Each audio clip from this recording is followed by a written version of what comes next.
presentation of Fox Sports. We are Baltimore. We are Florida. What in this world is perfect? By definition, perfect is free from any flaw or defect. On a bright spring day, a baseball team arrives to begin their pursuit of perfection. But here's the rub. 30 teams open the season with a perfect record. But it doesn't last long, because baseball is a game filled with obstacles and failure. Overcoming those challenges is not easy, but the reward is great. Just ask the Royals and their perfect finish. Tonight, the Marlins start their journey, their quest for perfection. And it begins with a healthy slugger, a recharged ace, a dazzling middle infield, and a legendary Yankee at the helm. So tonight, in a pastime where perfection is so elusive, it all begins. The game is back. It's opening night, which, if you think about it, is absolutely perfect.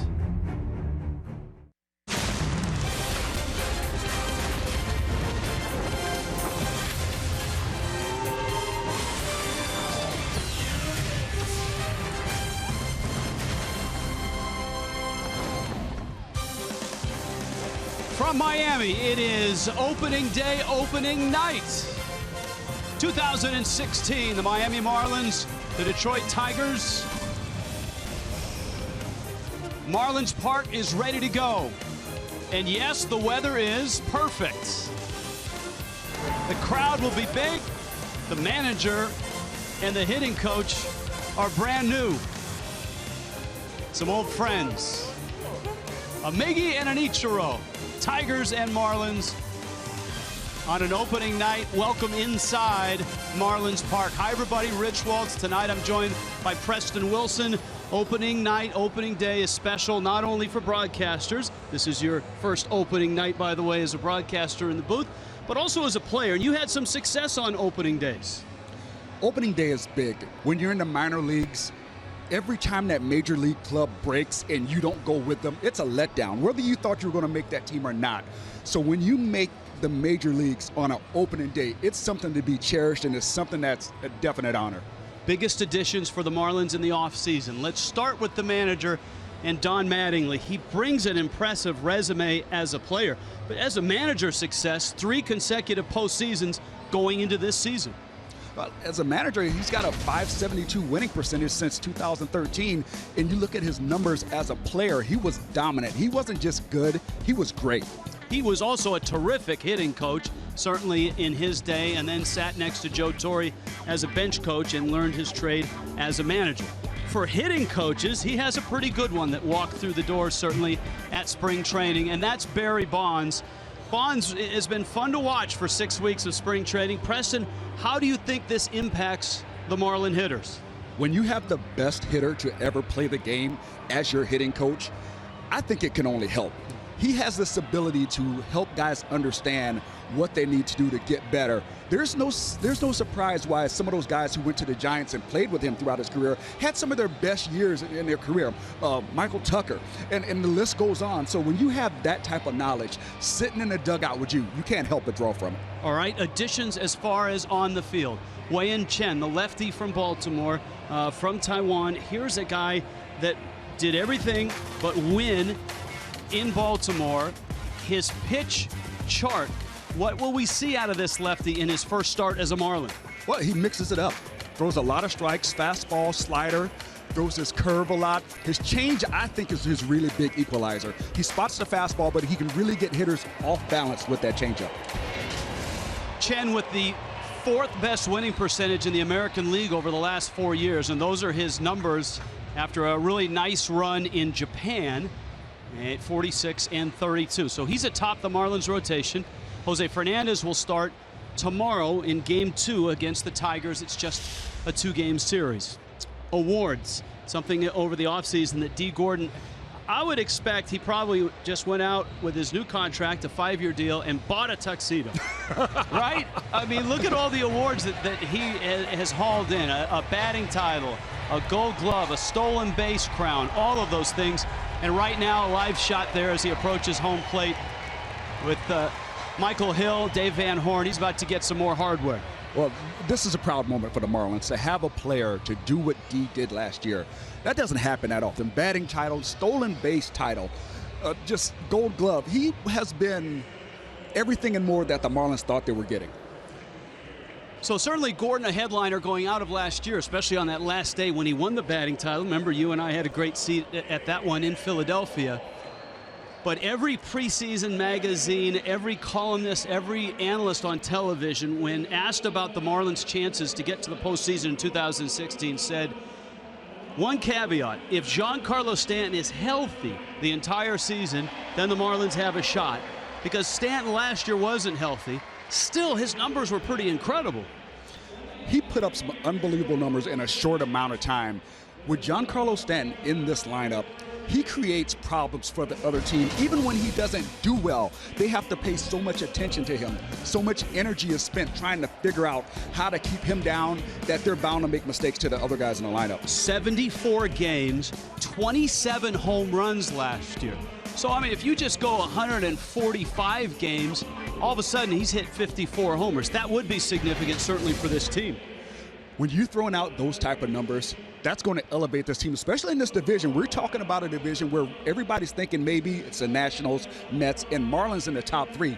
You get a full season out of Giancarlo Stanton, that changes the picture. Everybody's thinking around here, just start this season now. The Marlins and the Tigers on a Tuesday night, on opening night. We've got opening night ceremonies live. Wei-Yin Chen is on his way out to get loose when we get back. Jessica Blaylock joins us. We'll hear from the Marlins starter. It's the Marlins and the Tigers. Let's get this thing going.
Getting ready, the Tigers and the Marlins. 2016 season set to begin. Crowd still arriving. The Fish and the Tigers all have taken batting practice. Players are out on the rail watching the festivities right now. Miggy is back. So is Jessica Blaylock. Hi, Jess. How are you? Happy opening night to you. Happy opening night to you as well. Hey, Rich, I had a chance to catch up with Don Mattingly when he first came into the dugout just a few minutes ago. He has been excited to get this season underway ever since baseball winter meetings in December. But now that opening day is here, he said even he's a little surprised at how quickly it came about. As far as spring training, the message was learn the process, trust the process. Now he wants to see the process come to fruition out on the baseball diamond. Wei-Yin Chin is going to get the start on the mound today. Mattingly told me we just need him to pitch well. We don't need him to do too much. Just do his job and give us a chance to win this game today. And speaking of Wei-Yin Chin, here is Chin and Jose Fernandez on the starter decision for opening day. 先发投手来讲是一个非常 Oh yeah, when Don told me, well, he didn't specifically say anything. Then I was kind of surprised to know that I was named the opening day starter. But as a starting pitcher, it's definitely a chance that you want to have. So I will definitely try my best and try to pitch a good game in the opening day. 完全没有去想到这一些，因为自己觉得就 Oh yeah, I never expected that because in Marlins we have a lot of great pitchers, and Jose, he's such a great pitcher. We all thought that it's gonna be him. So today I was really surprised when Don told me about I'm gonna be the opening day starter, and I'm really grateful that Don has this trust in me. An amazing day, it's when everything starts. I think the decision was made, for the best, the team interest. So, I'm all on board with that. So that's pretty much it. Yesterday was, actually a big day for us. We talked to the doctor, the team, Scott. Everybody was there. So, we got to a nice agreement. And, I think we don't have one exact, we don't have an amount of innings exactly, but, pretty much from, 180 to 200, something like that. Or it can be less, it can be more, we'll see. But everything depends pretty much. The big thing is, how I'm feeling. And that was the main focus on the conversation. So tonight we get to see the debut of Wei-Yin Chin as a Marlin. Rich, you mentioned this earlier. Jose Fernandez will get the start tomorrow. All right, thank you. There is Chen as the 30-year-old lefty gets set to go, his 5th Major League season. And the Marlins are in for an interesting night because Justin Verlander snapped back to his old form at the tail end of 2015. He has been dominant. I mean, his resume just incredible. This will be his 8th career opening day start. He leads all of Major League Baseball in wins since he walked through the doors up in Detroit in 2006, 157 of those. So it's Justin Verlander who goes for the Tigers. Wei-Yin Chin going for the Marlins. The crowd's still arriving. Baseball's around the corner. Introductions of the Tigers and the Marlins coming up when we return.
see the Tigers introduced. The flag is on its way out. Marlins and Tigers moments away, opening night.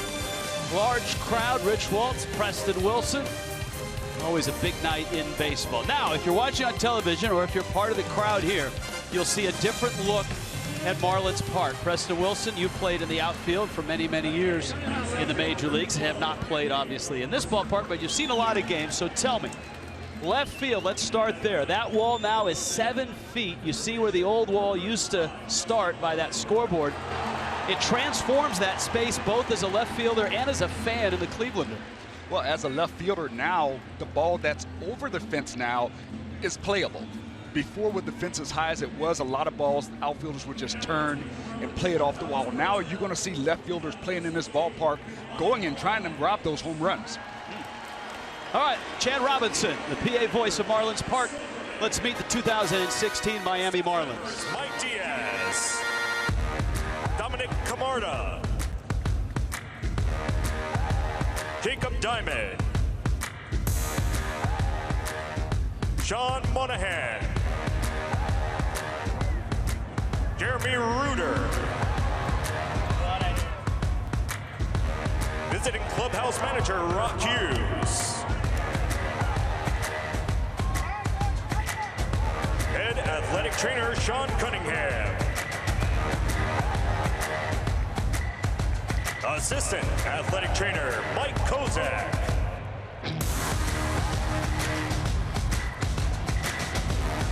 assistant athletic trainer Dustin Luker,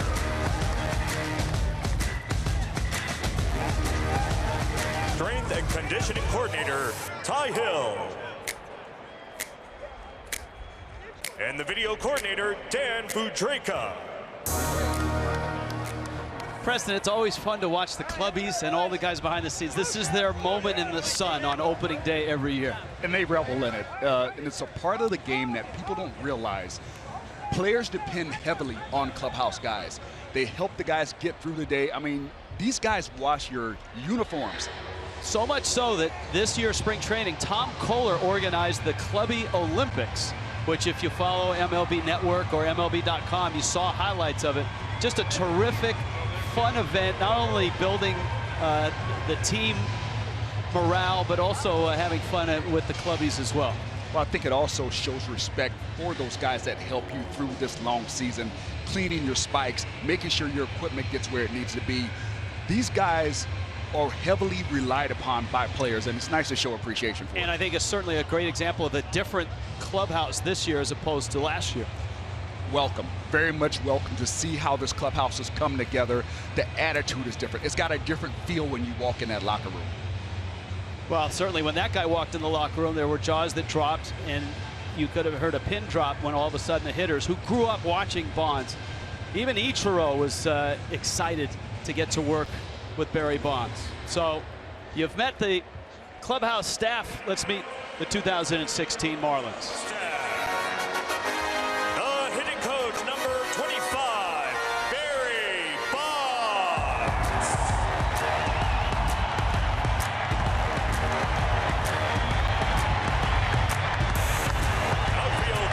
Running coach number 26, Lorenzo Mundi. Third base coach number 29, Lenny Harris. First base and infield coach number 7, Harry Hill. The assistant hitting coach number 4, Frank Menachino. Catching coach in the bullpen, number 23, Brian Schneider. Major League Administrative Coach number 72, Pat Shine. The bench coach, number 58, Tim Wallach. Bullpen coach in the bullpen, number 38, Reed Cornelius. The pitching coach in the bullpen, number 47, Juan Nieves. Bullpen coordinator in the bullpen, number 75, Jeff Ergelis. Now make some noise for your Marlins reserves. Number 6, Jeff Mathis. Number 12, Chris Johnson. Number 16, Jose Fernandez.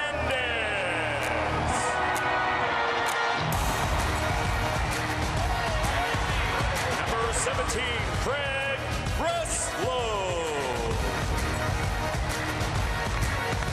Number 19, Miguel Rojas. Number 22, Carter Capps. Number 32, Derek Dietrich. Number 33, Dustin McGowan. Number 34, Tom Kohler.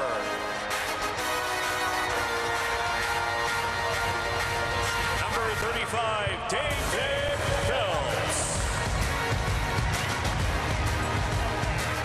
Number 36, Edwin Jackson. Number 40, Mike Dunn.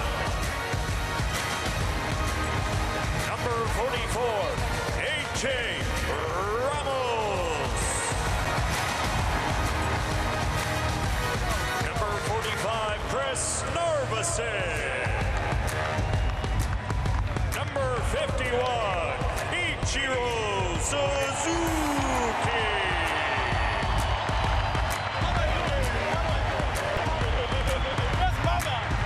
Number 57, Brian Morris. Number 59, Jared Cozart. Number 61, Adam Conley.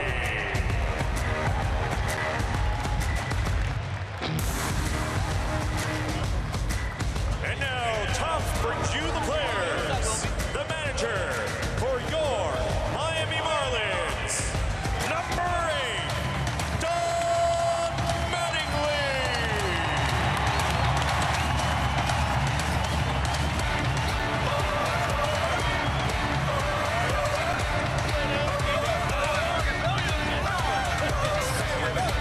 Here's this evening's starting lineup for your Miami Marlins. Leading off, the second baseman, number 9, D. Gordon.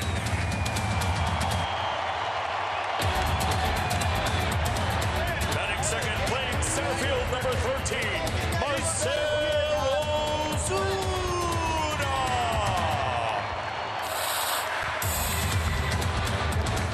Batting third, playing left field, number 21, Christian Yelich.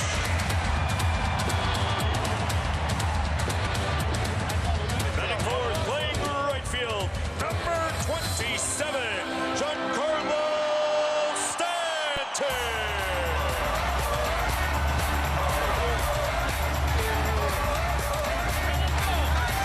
Batting fifth, playing third base, number 14, Martin Prado.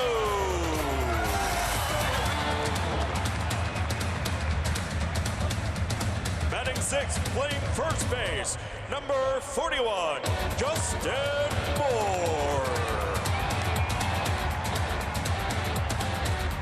Batting seventh, and in the bullpen, the catcher, number 11, JT Realmuto.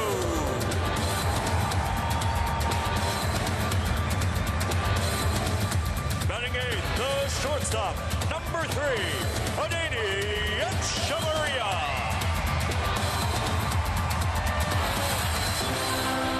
And batting ninth, the starting pitcher, number 54, Wei-Yin Chen.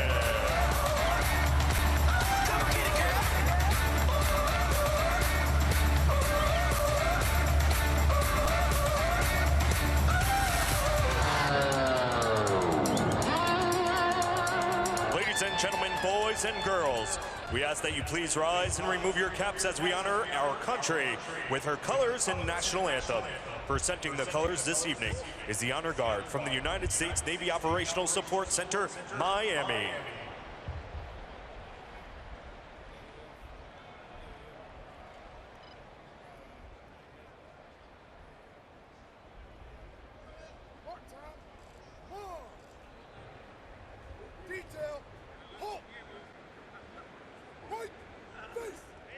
Here to perform the Star-Spangled Banner for us this evening is Miami-Dade Police Officer Henry Guzman. Oh, say, can you see by the dawn's early light what so proudly we held at the twilight's last gleaming, whose broad stripes and bright stars through the perilous fight over ramparts we watched, with so gallantly streaming, and the rockets' red glare, the bombs bursting in air, gave proof through the night that our flag was still there. Oh, say does that star-spangled banner yet wave o'er the land of the free and the home of the brave?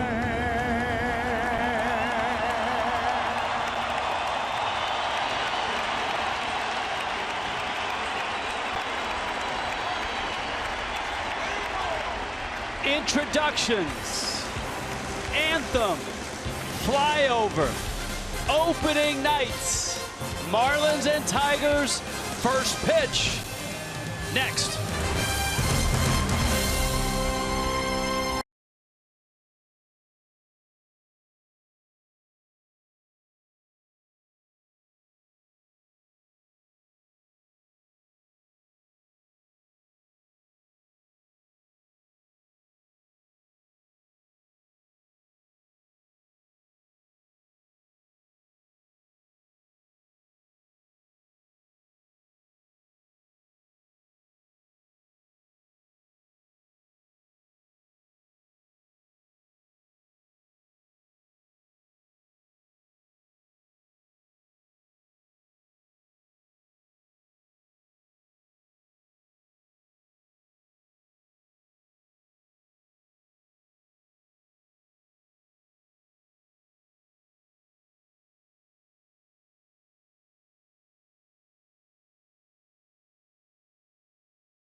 Marlins Park, Don Mattingly, Perry Hill, Tim Wallach, Everybody getting ready. The ceremony, of course, get the handshakes. Ichiro, one of the instigators of that. And Wei-Yin Chen makes his National League and Marlins debut. Don Mattingly on getting ready and getting set to start this 2016 season as the Marlins skipper. I think the start of a season and just the anticipation of hopefully something great.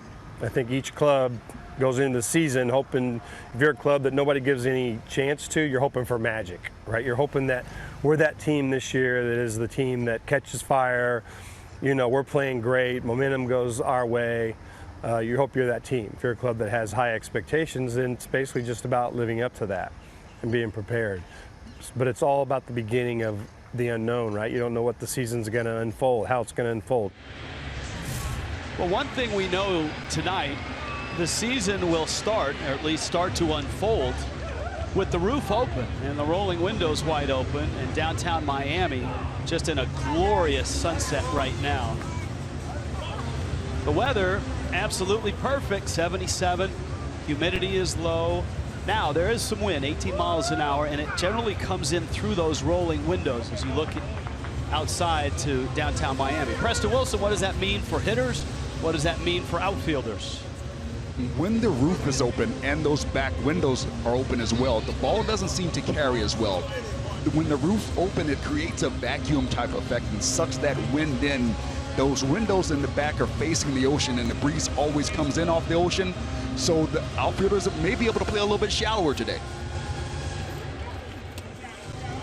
Giancarlo Stanton, Christian Yelich getting ready to go. Now the Tigers, a postseason team, 4 consecutive first-place finishes until last year. Last year, a rough one. They were 74 and 87. Here is the lineup for Brad Ausmus. It's brought to you by U Health. Ian Kinsler at second. Justin Upton, newly acquired, is in left field. And, of course, the Hall of Famer Miguel Cabrera is at first base. There's a South Florida connection there, certainly, with J.D. Martinez out of Pembroke Pines and Nick Castellanos out of Davie. James McCann is a bright young catcher. Jose Iglesias, a slick fielding shortstop. Anthony Goes can go get him in center. And Justin Verlander hits ninth. American League team, so no DH. Brad Ausmus in his 3rd season. Ausmus presenting his lineup card. Country Joe West gets the home plate assignment. Don Mattingly and Ausmus meet at home plate.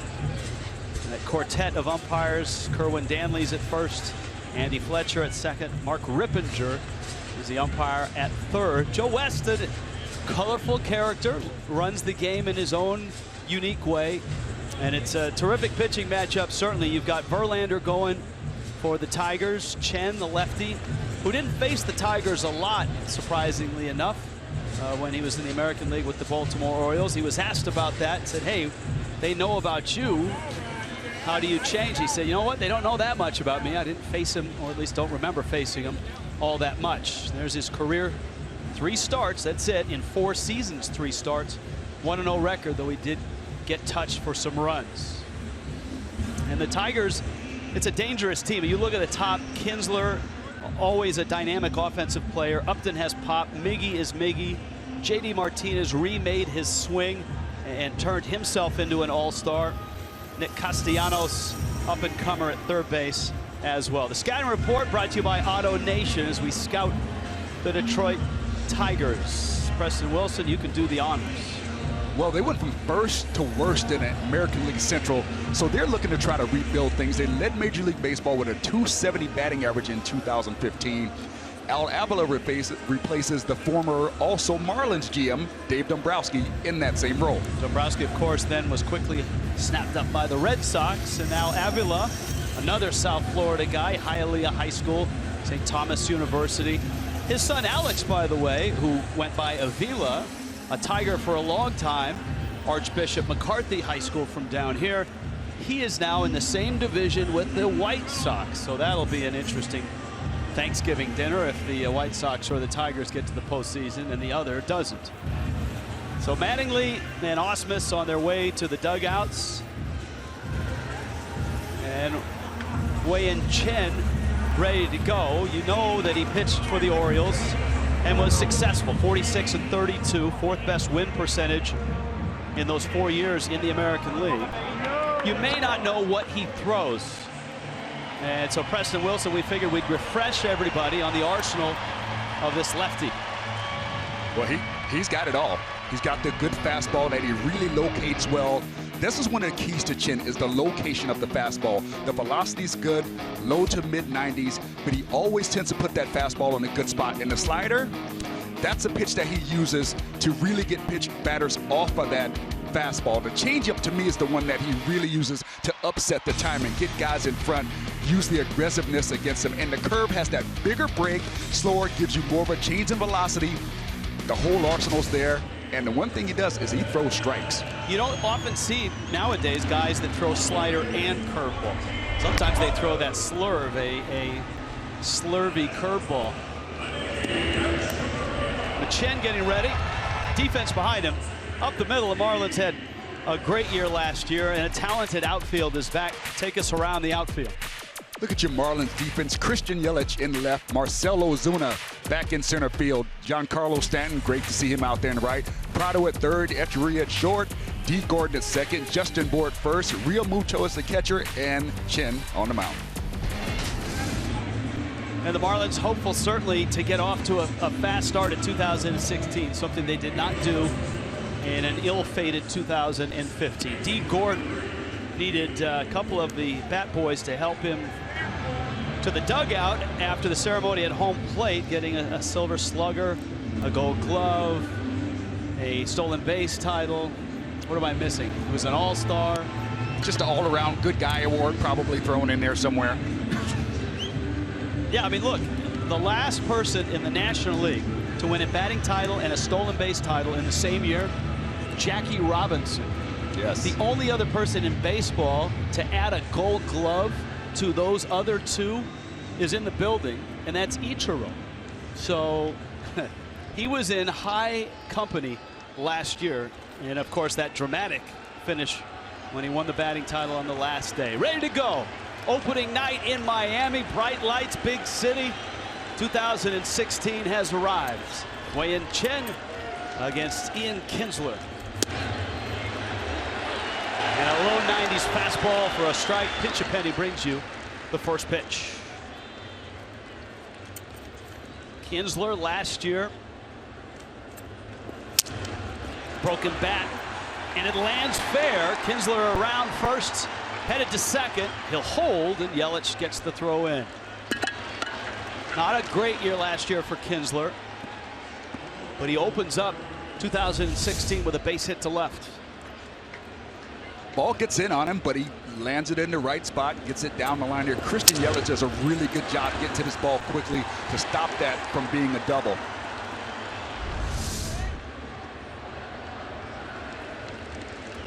Now you get into the Thunder in the 2 spot. Justin Upton, first year of a 6-year, $135 million contract. And he was out on the market for a while. Of course, last year with San Diego. Chen will keep Kinsler close. If you're Justin Upton and you come to the Detroit Tigers and they tell you you're going to bat in front of Miguel Cabrera, you have to be so ready to come to the ballpark every day. It's unbelievable. Don't you think that was part of the sales pitch when they called him and said, hey, hi, Justin, it's the Tigers. Down the right field line, into the corner, and that's fair. Stanton has to dig it out. Kinsler around third. He'll be stopped. Good throw by Stanton. And it's all set up for Cabrera now at second and third, and nobody out. A broken bat single to left, and a drive that's just fair in the right field corner.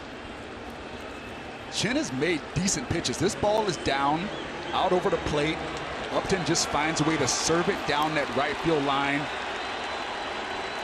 Stanton does a good job getting it in. You can clearly see the disappointment on Chen's face right there, because he's got 2 guys on right now, and he's made good pitches. And he has to face one of the premier, if not the premier hitter of his era, and that's Miguel Cabrera, a 10-time All-Star, 4 batting titles.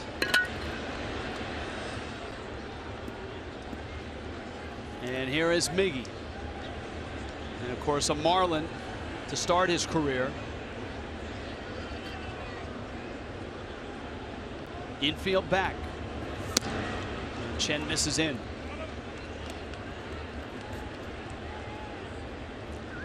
Cabrera hit .365 last year with runners in scoring position, led the American League. His career numbers: .321 average, .399 on base, .562 slugging.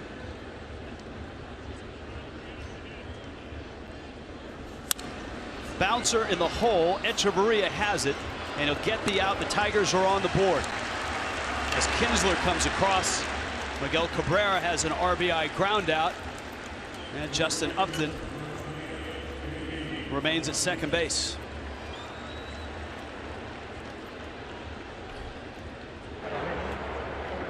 And here is J.D. Martinez. Perhaps no player in baseball took a bigger jump than J.D. Martinez after being released by the Houston Astros spring training in 2014.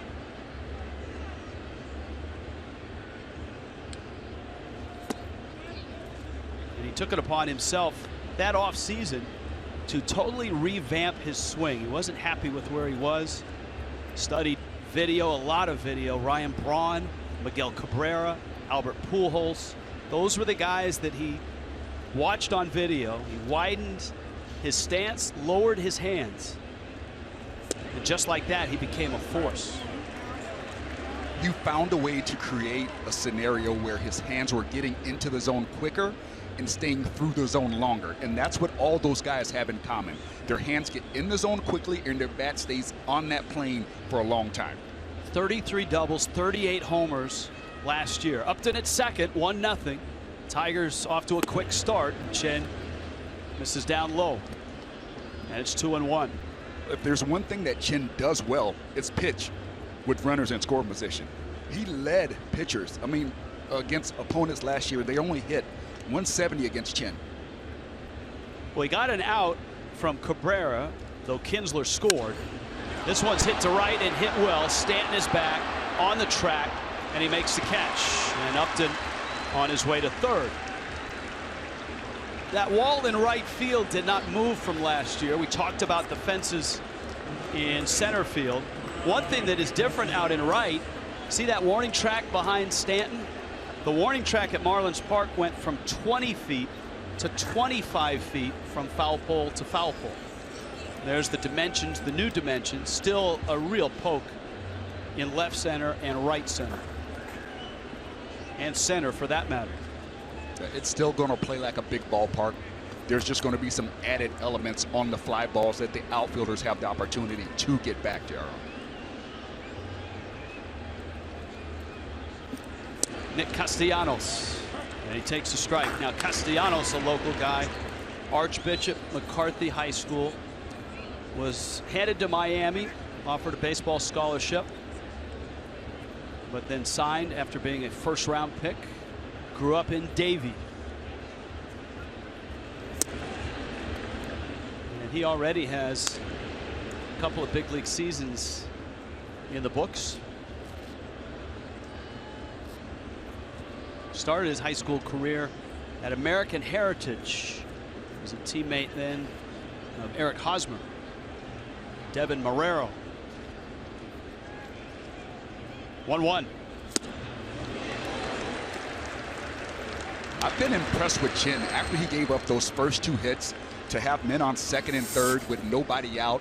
Even though Cabrera drove in the run, he did not allow him to advance the runner from second to third, giving him a chance to get out of this inning with only giving up one run. This is a good job so far by Chen.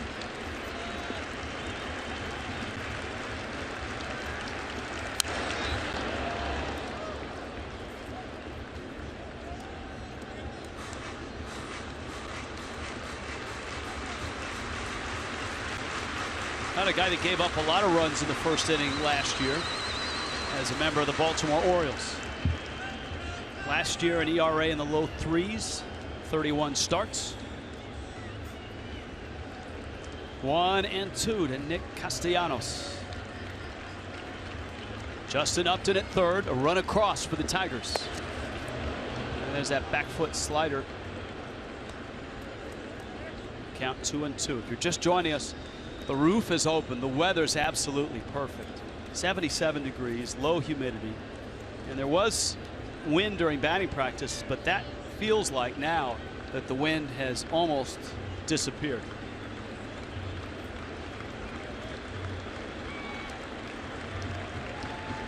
Two. Just missed. Chen on his way off the mound. That's a really close pitch. Great location. If anything, maybe a hair down. I wouldn't say it was off the plate end, maybe a tad down. You see location of pitch number 6 right there. Yeah, pitch number 6. Just down. And so we'll see when Castellano gets on 3-2.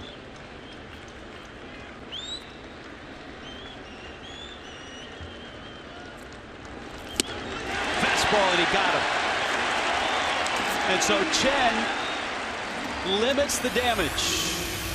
Tigers have a run. Marlins get their first swings of 2016.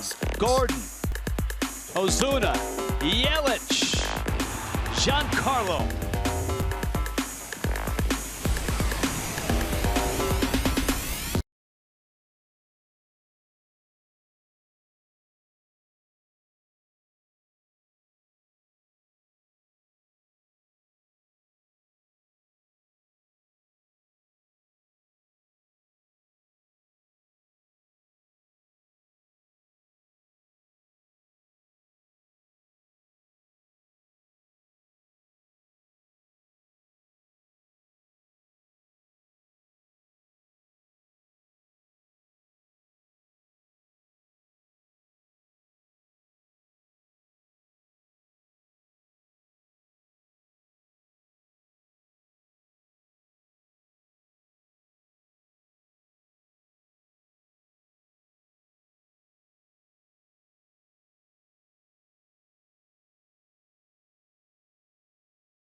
Swings of the season.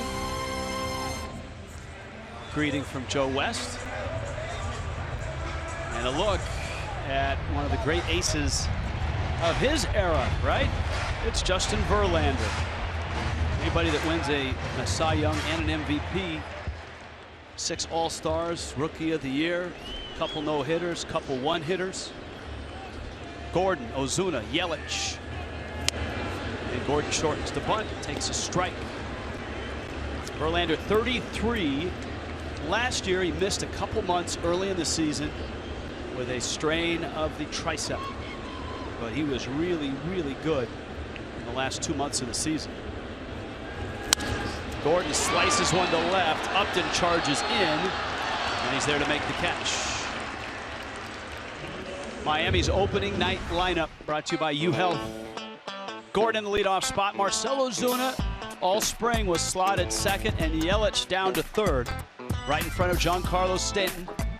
Injury shortened year, but had 27 homers. Martin Prado hits 5th, Justin Bour 6th, JT Realmuto in the 7th spot, and Adeiny Echeverria, who hit so well in the 8th spot last year, is back there this year. And Chen hits 9th, and here is Ozuna. Don Mattingly was asked numerous times, even before the year turned to 2016, what's your lineup going to look like? And he said he would tinker with it, and in the spring, he tinkered and had Ozuna in the 2 spot and liked it. Ozuna runs well. He can hit the ball the other way. And when you put him in that 2 spot, he's going to get pitches because Christian Yelich is such a good hitter. It's only going to help him.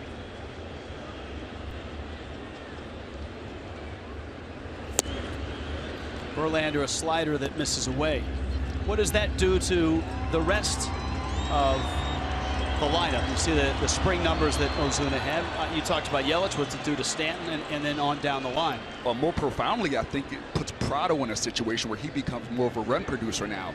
Last year, he had second a lot at the top of the order, trying to help the team out, to be that guy that could hit and run, move the guys over, maybe get a bunt down. Now you got that experience bat further down in the lineup. I think it's going to be good. Verlander out in front 1-2. And of course, Ozuna trying to bounce back after a difficult year last year. Hit just .259, had 10 homers. And he was one of the guys in talking to Barry Bonds and in talking to people around the Marlin hitters. One of the guys they think will benefit greatly from Bonds' arrival. Bonds' approach as a hitter, a little more patience, simplifying things at the plate. Fastball, and Verlander dials up 93. Defensively, the Tigers. Left field, Justin Upton. Ghost is in center. He can go get it. J.D. Martinez is in right. Castellanos at third. Iglesias, slick fielder at shortstop. Ian Kinsler.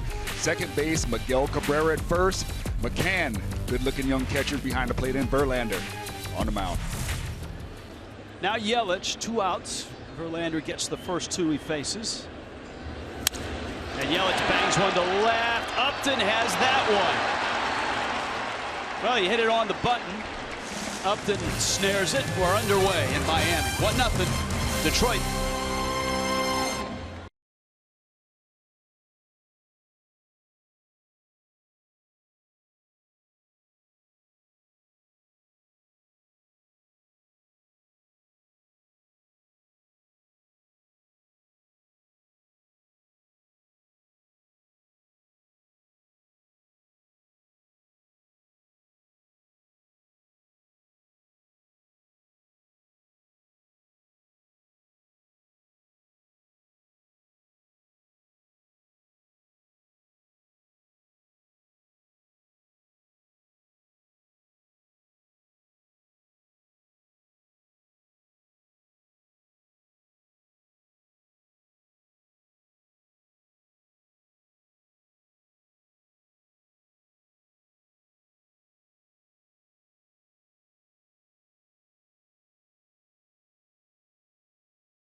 Disponible en español a través del SAP y es presentado a ustedes por Kendall Toyota y West Kendall Toyota.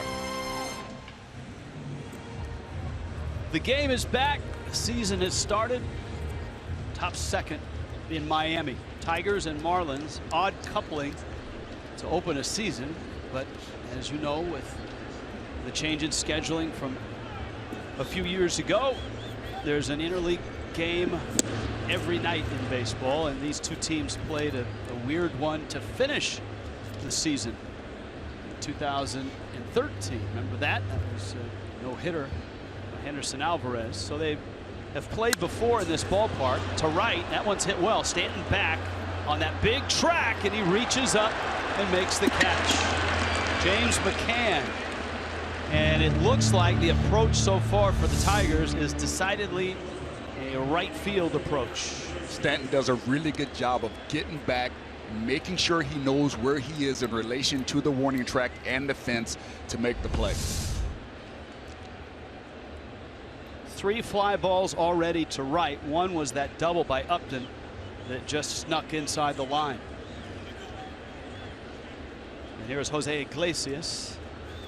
Anthony Gose will follow for the Tigers.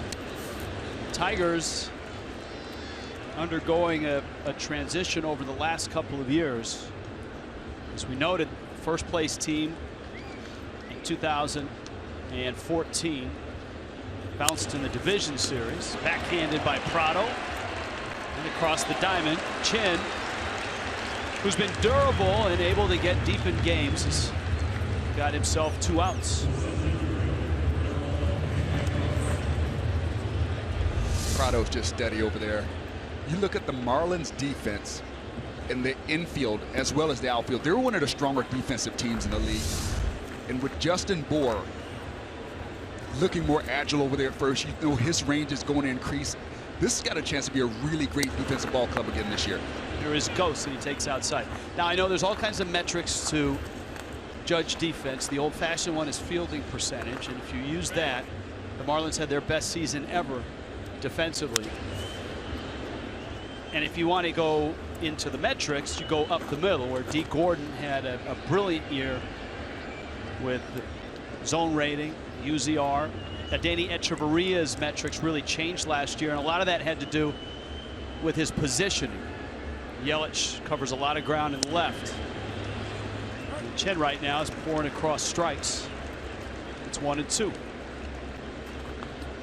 There's your major league, or your, excuse me, National League leaders. And the Marlins tied for second with the Giants. Gose pokes it foul. Gose is in center field for the Tigers.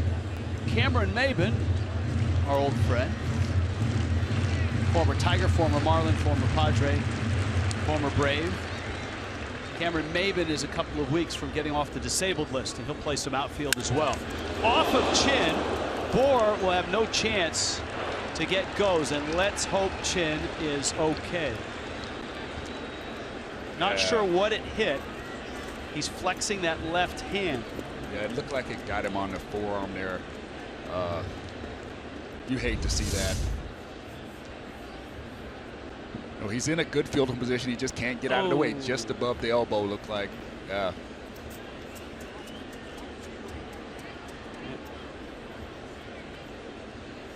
Yeah, I think he got forearm. Yeah.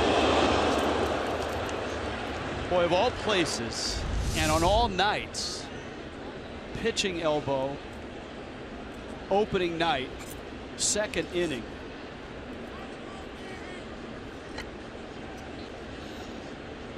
Yeah, his interpreter is out there as well. If he can't continue, the Marlins have plenty of long arms who are ready in the pen. And this is certainly. Well, the concern in this situation is the muscles tightening up at the point where the ball made contact with his arm. That's going to affect his grip. That's going to affect the finish on the pitches, his ability to control the ball. It's going to be more telling the next time he goes out on the mound if he can get that forearm loose again. Exit speed off the bat was 99.8 miles an hour, and it ended up just above the elbow. I think the fact that he's able to stay in the game indicates it was above the elbow. But you're right, Preston. How's it going to feel in 15, 20, 30 minutes? The adrenaline's still pumping. He's still going. You know, when he goes sit down and for 3 outs and come back out on the mound, that's more of a litmus test. He does get to face Verlander now. He sends one into right center field, and it's going to fall. Ozuna's got a strong arm. Throw to third, and it hits the runner, goes. Justin Verlander finds a base hit in right center.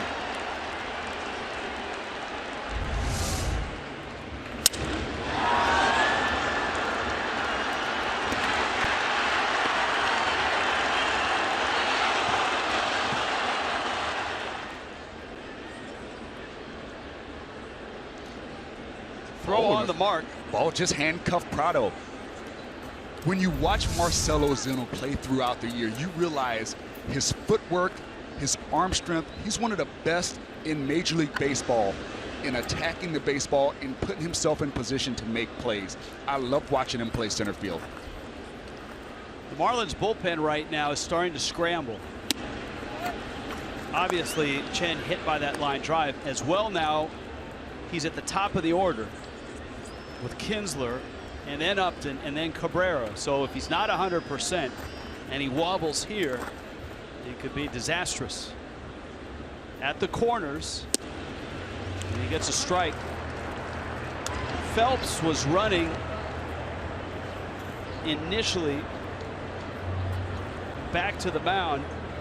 I don't know if he started just to stretch, but no one's throwing.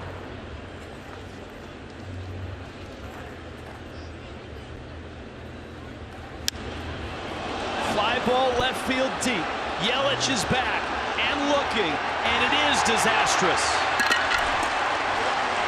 A 3-run shot by Ian Kinsler.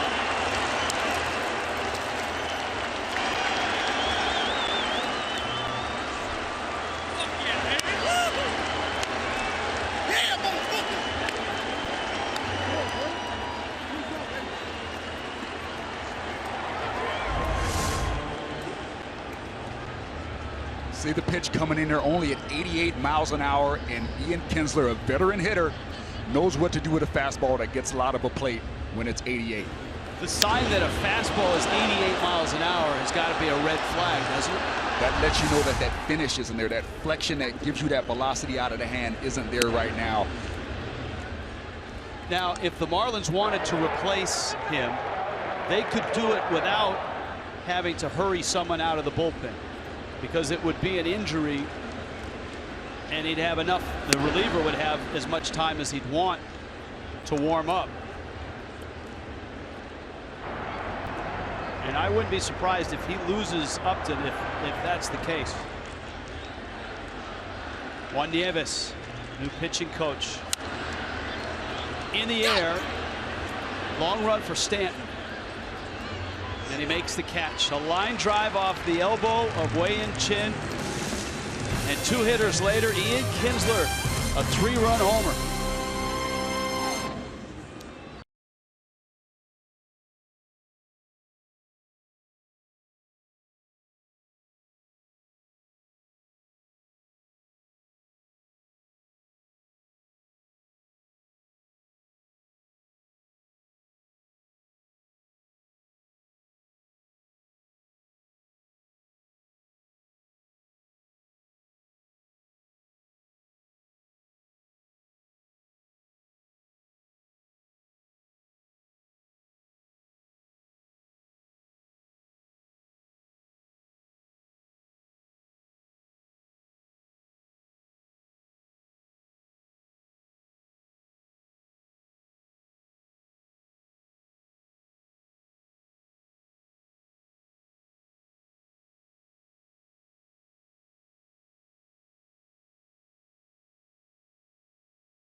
Line drive off his left arm, and he's surrounded by trainers, translators, a manager, and a pitching coach as Giancarlo Stanton digs in, and Miami finds themselves down 4-0 here in the bottom of the second and facing Justin Verlander.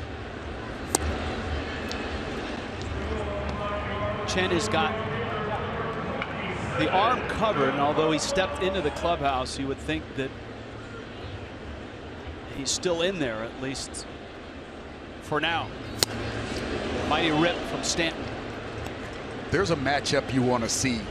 You want to see a power pitcher against a power hitter. Verlander throws a fastball, and the big fella lets it rip.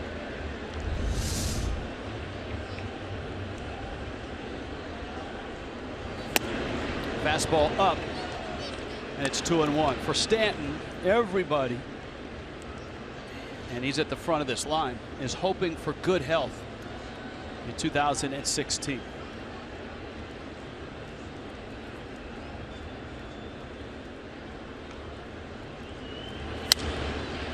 You think about the 2 injuries that he's suffered over the last 2 seasons. A fastball to the face, which essentially broke the left side of his face, wiped out the end of 14. And then the hamate bone on the swing, an injury that you suffered as a player, which finished last year. With the hamate bone, you don't have to worry about it anymore. Once it's broken and it's taken out of there, it doesn't cause you any more problems. So that, I think, is definitely behind him. So we're looking forward to having him out on the field a lot, and hopefully nothing funky happens. 2-2. Slider. No swing. Kerwin Danley down at first. And a count full at 3-2. Slider grip, good tight break on the outside. Giancarlo sees it well, though, is able to hold up. Does he get a fastball or a slider? It's a 4-0 lead. Verlander, you would think, would tend to be right after him. You don't want to put anybody on here. Throw the fastball. The worst that can happen is you get 1 run on the board. He threw a slider, and he walked him. The game is so different now. Veteran pitchers in the past would not throw a 3-2 breaking ball to a guy. They're going to challenge him. Join the Fish family today. Choose from a prorated full season plan starting at just $6 per game. Half season plans, 3 great 20-game mini plans. All season ticket plans include entry into the Fish family loyalty program and guarantee access to the 2017 All-Star Game at Marlins Park. Marlins.com/season tickets. Martin Prado, Justin Bour coming up as well. And Prado takes a strike.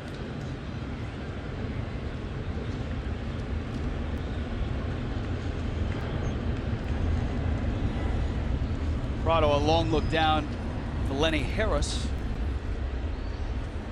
Marlins third base coach.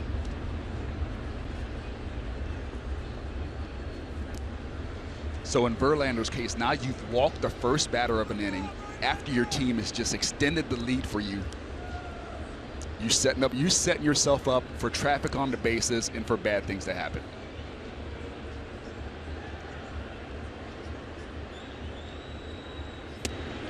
Breaking ball in. Not much bad has happened to Verlander in his all-star career. At one point, he was rolling up triple digits occasionally. Always had that tremendous fastball, really good breaking ball.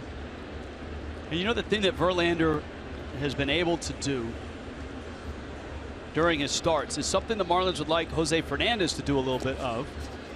And that is ramp up the fastball instead of coming out full guns blazing. Verlander's always been a guy that can start a game in the low 90s, and when he's really needed it, dial it up to mid, and a while ago, upper 90s.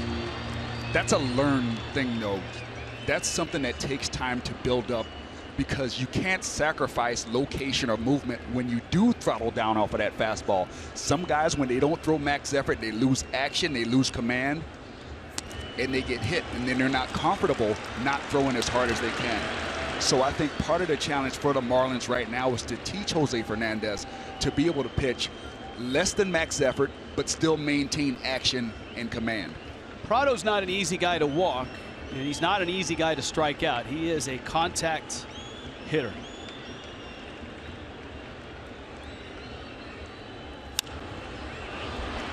And he got that one in.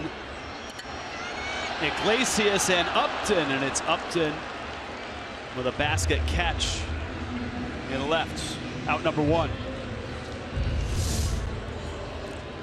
Good job by Upton not giving up on this ball. Iglesias not realizing the playing conditions that the ball isn't going to carry quite as far. I think he gave up on it a little bit, but Upton, being a good outfielder, kept coming, never gave up, was able to make the play.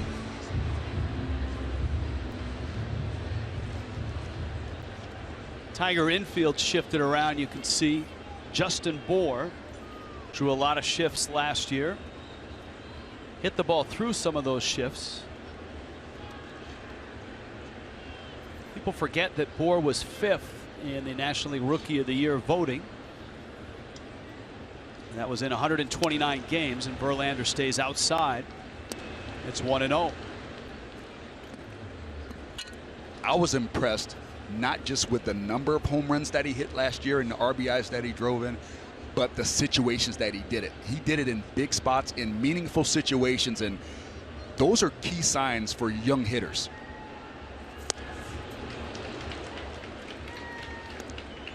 A lot of guys go up there and stack up numbers if it's an 8-1 game out of reach. He did it in close and late situations. Yeah, to your point, and I know it's a number that is hard to be consistent every year on, but he was over 300, 302 with runners in scoring position. Here, he's facing Verlander. Stanton's at first. A 3-run homer by Ian Kinsler has built a 4-0 lead, and Bour goes after a high fastball. There's a lot of power. Not many people tower over Miguel Cabrera, but Stanton big in stature. Biggie big in everything. I remember playing against the Cardinals, and I made it to first base, and Mark McGwire was covering first base, and I couldn't see any of the field around him. It was like it was just Mark McGwire, and that was it. I couldn't see. I could not believe how big he was when I stood next to him.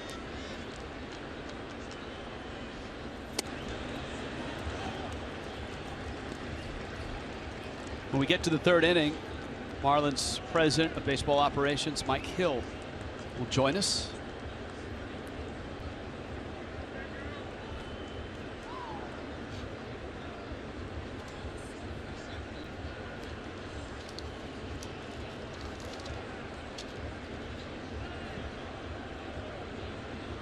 Stan and Cabrera having a pretty good conversation at first. 2-2.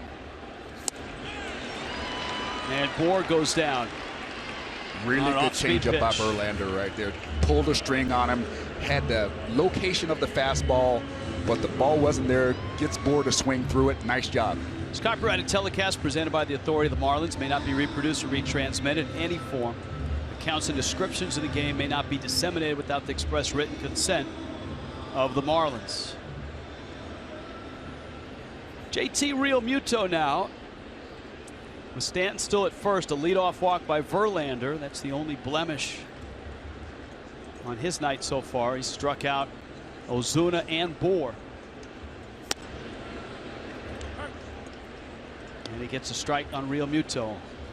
Realmuto thrown into the fire. In fact, it's ironic as he enjoys his very first opening night that the guy he replaced last year is also here in uniform.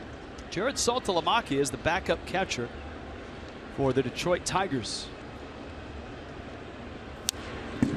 Things took a turn for JT last year when Dan Herron gave such a glowing endorsement of how he felt he handled him behind the plate, and I think that really helped catapult JT Realmuto into that starting catching job when you have a veteran like Dan Herron speak so highly of you. He certainly took his lumps early, but he had a great September finish. 338, 353, 538 slash line. Ended up hitting just under 260. And he swings and misses, and Verlander knew what he was doing. Pitched around Stanton, and then goes 1-2-3 after that.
By Jeep. Visit Jeep.com to learn more.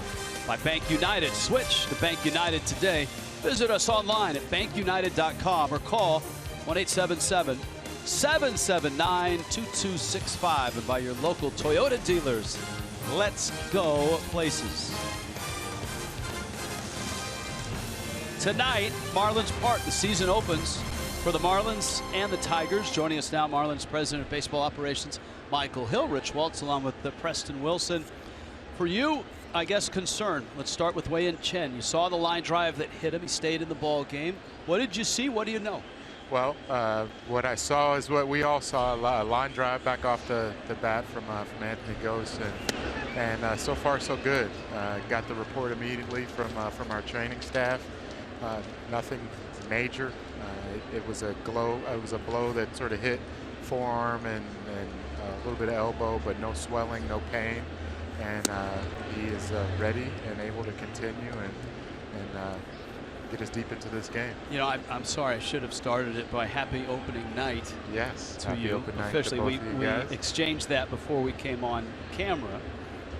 Chen to Miguel Cabrera, who sends one back. Now, the focus, our focus coming into tonight, not only for the Marlins on the field, but the dugout, the clubhouse. Don Mattingly, Barry Bonds, Tim Wallach, Juan Nieves, all the new coaches, new manager. What impact have you seen?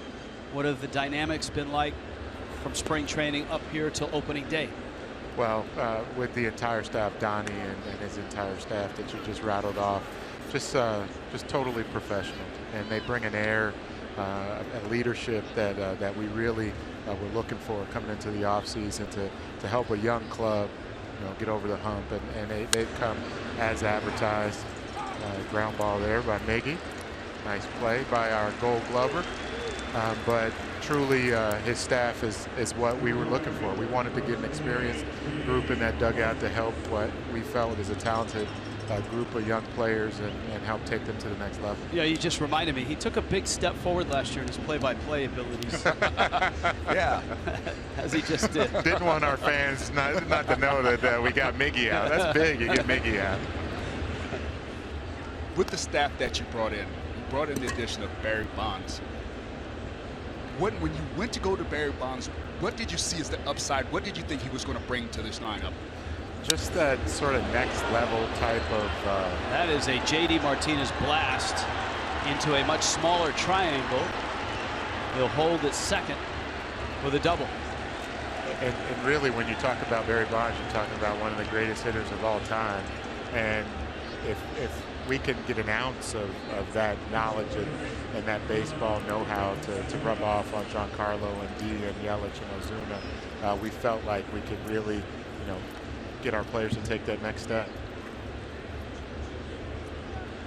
When you spoke to Barry and you said that next level type thinking, how impressive was it? Because I've spoken to him. Yeah. For you to hear the way that he thinks about hitting as opposed to anybody else you've ever heard. You can see why he hit so many home runs. that was the first thing that, he's thinking a pitch ahead. He's thinking an at-bat ahead. He's setting pitchers up.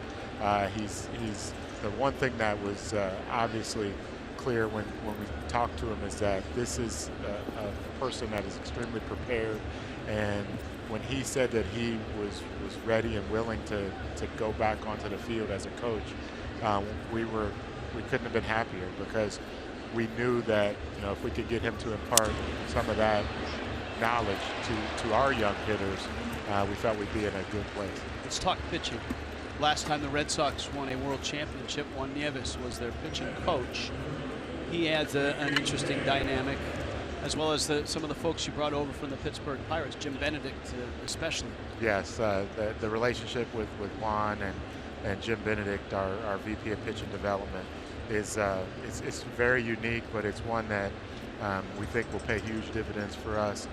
With Benny coming aboard, he'll connect our major league situation with all of our minor league pitching coordinator, our minor league affiliates, and all of our pitching, and the combination of those two and helping a young pitching staff, Jose Fernandez, Wei-Yin Chen, Adam Conley, who's experienced in his first opening day, Jared Kozart, who still is young in the game. We felt like there was still a lot of knowledge to impart on our pitching staff to help them reach that next level as well.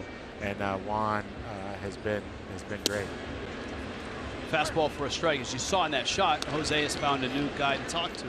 He usually wears people out as the season goes or as the game goes and moves his way from one end of the dugout to the next. But I imagine that he's thinking about tomorrow. Yes. And taking the mound tomorrow and how he's going to attack these guys. It's a little bit different. You look at how Wei-In has to approach these guys as opposed to Jose, a very right-hand dominant lineup. So a challenge. A long run and a foul ball, just foul. D. Gordon trying to run it down. Yeah, right-handed dominant lineup.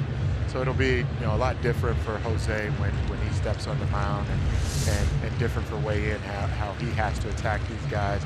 A big physical American League powerhouse when you're talking about the guys and the number of home run hitters. I think you'll see a very different approach when you talk about Jose and his power stuff and how he matches up with these guys.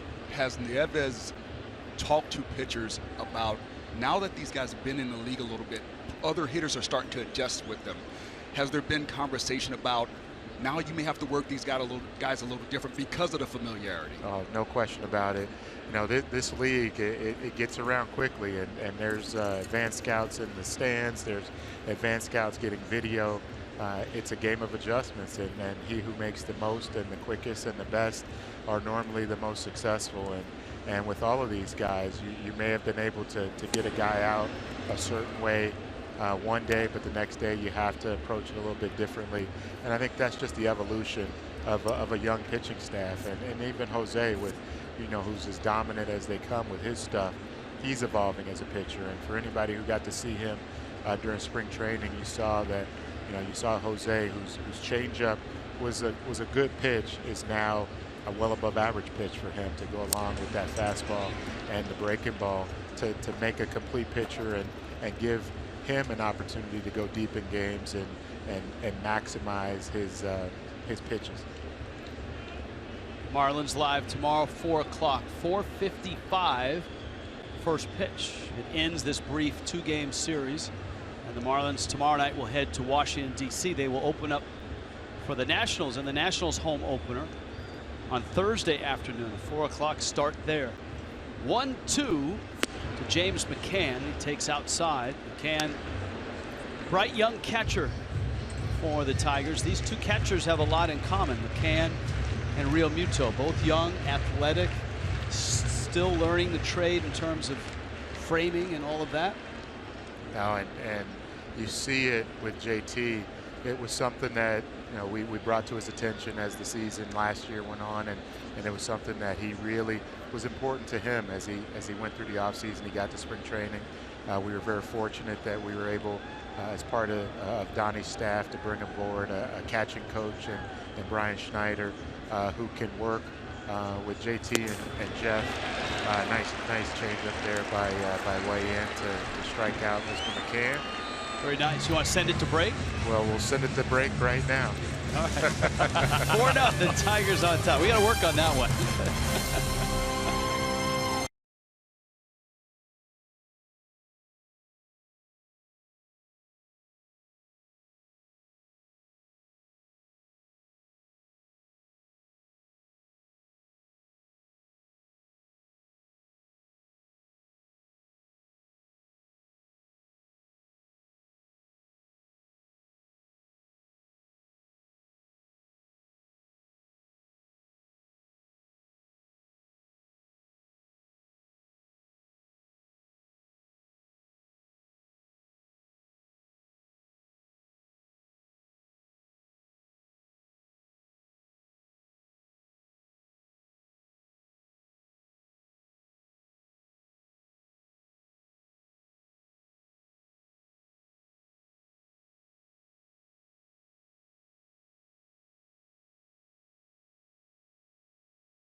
AFN, American Forces Network, broadcasting the U.S. Armed Forces serving around the world on land and on ships at sea. This was tonight's flyover, and it was a rousing success. It shook Marlins' part right as the national anthem was ending. It's a great tradition in baseball. DET at MIA leads it off. As Miami right now in a 4-0 hole, facing Justin Verlander. Wei Chin and D. Gordon will follow. Michael Hill is with us in the booth. Echeverria, terrific year with the glove and much improvement offensively. Little roller up the line, and Miggy waits for it and steps on the bag. All right, the improvements for Echeverria, we just touched on it. What did you see offensively last year that you liked about Etch's season? I think with a lot of the young hitters, and Etch especially, an improved approach. And we talk so much about the influence that Barry will have with our young guys. And it's really just refining their approach and getting them thinking about how a pitcher is going to attack them and finding holes to get them out, and then them making adjustments. And Etch, each year he's been with us since we acquired him in 2013, has made steady improvements with his approach and how he's attacked opposing hitters.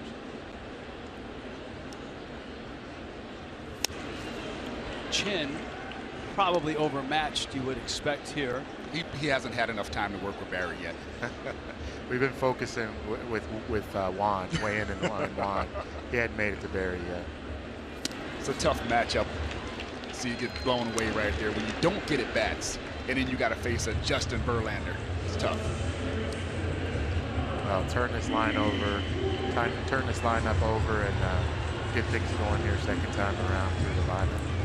D. Gordon now lined out to left to open up the first. That was Miami's, in terms of swinging the bats, their best inning. Gordon had Upton rush in and nab his liner, and then Yelich hit a seed that Upton caught right at his shoe tops. But after that, Verlander now with 4 strikeouts. His first time through the order.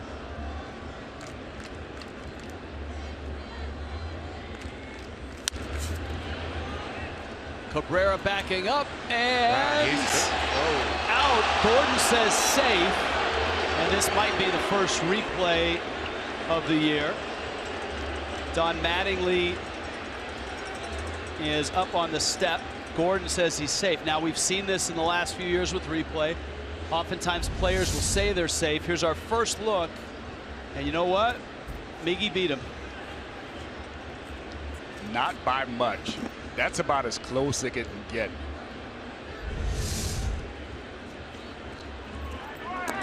Yeah, and Miggy was letting him know about it.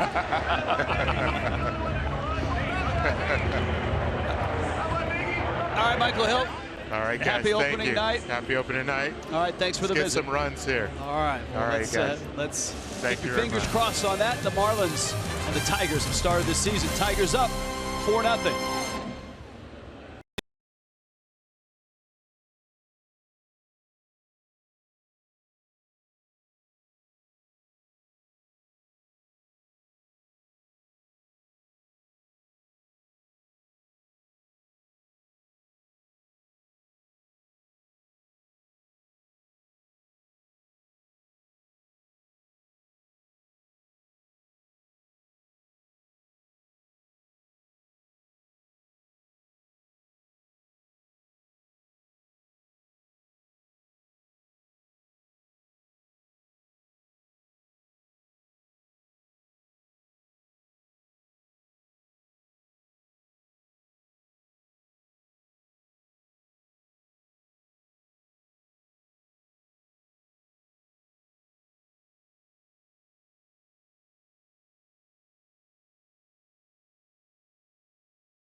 4-0, Tigers on top.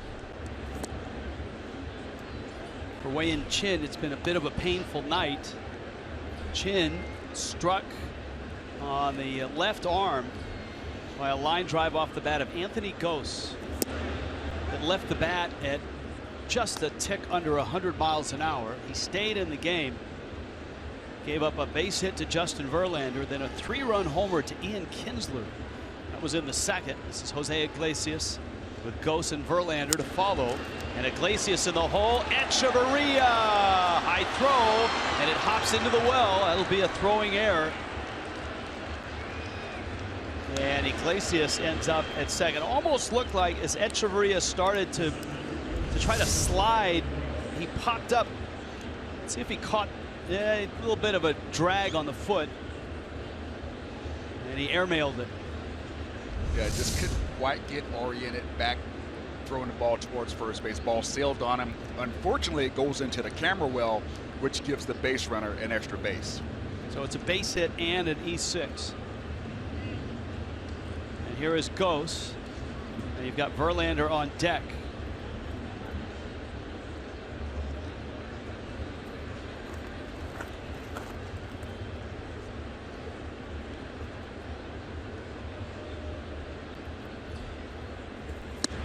Gose more looking for a hit than just an all-out sacrifice. I gotta think the dugout is saying, swing the bat right here. You got your pitcher on deck. We don't want you to bunt the ball. I would expect that would be true, but you never know. Gose has lots of speed. And Chin is out in front of him, 0-2.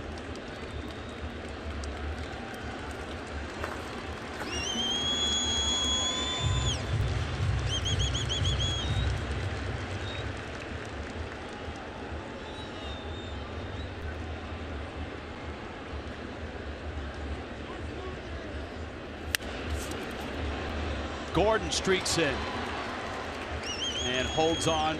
That's the first out of the fourth. Let's check in with Craig Minervini. Craig, happy opening night to you. That's a great day. Happy opening night to you as well. Hey, Martin Prado last year had an unbelievable year. He had 7 errors. His fielding percentage was .976. That's the 3rd best in the National League. And he said when he came into spring training last year as a Marlin, he was actually mad at infield coach Perry Hill. Perry told him there's some better techniques he could learn. And Prado been around the league a little bit, and he said it was the worst spring training, quite frankly, today. So I've worked with Matt Williams and Glenn Hubbard and Alan Trammell. He said, but over time, and a short period of time, I realized what Perry was saying, and he said, I was all over the place defensively until I came here. And now he credits Perry Hill, almost like that tough coach maybe he had, or a tough teacher. Now he says all the credit goes to Perry Hill. He's everything to me defensively. Well, look, I mean, you just look at the credentials and the resume that Hill has. All the Gold Gloves, 7 Gold Gloves in total. 5 different players have won those Gold Gloves. Gordon, the latest at second base. And you look at, if you read Baseball Prospectus and preseason magazines, you go back to last year, the knock on Gordon is that he was erratic defensively. And he played a season at second base in Los Angeles after coming up as a shortstop. Verlander swings and misses. And so Perry Hill gets him, and 1 season later he wins a Gold Glove. Well, that's a great, perfect storm of events to happen.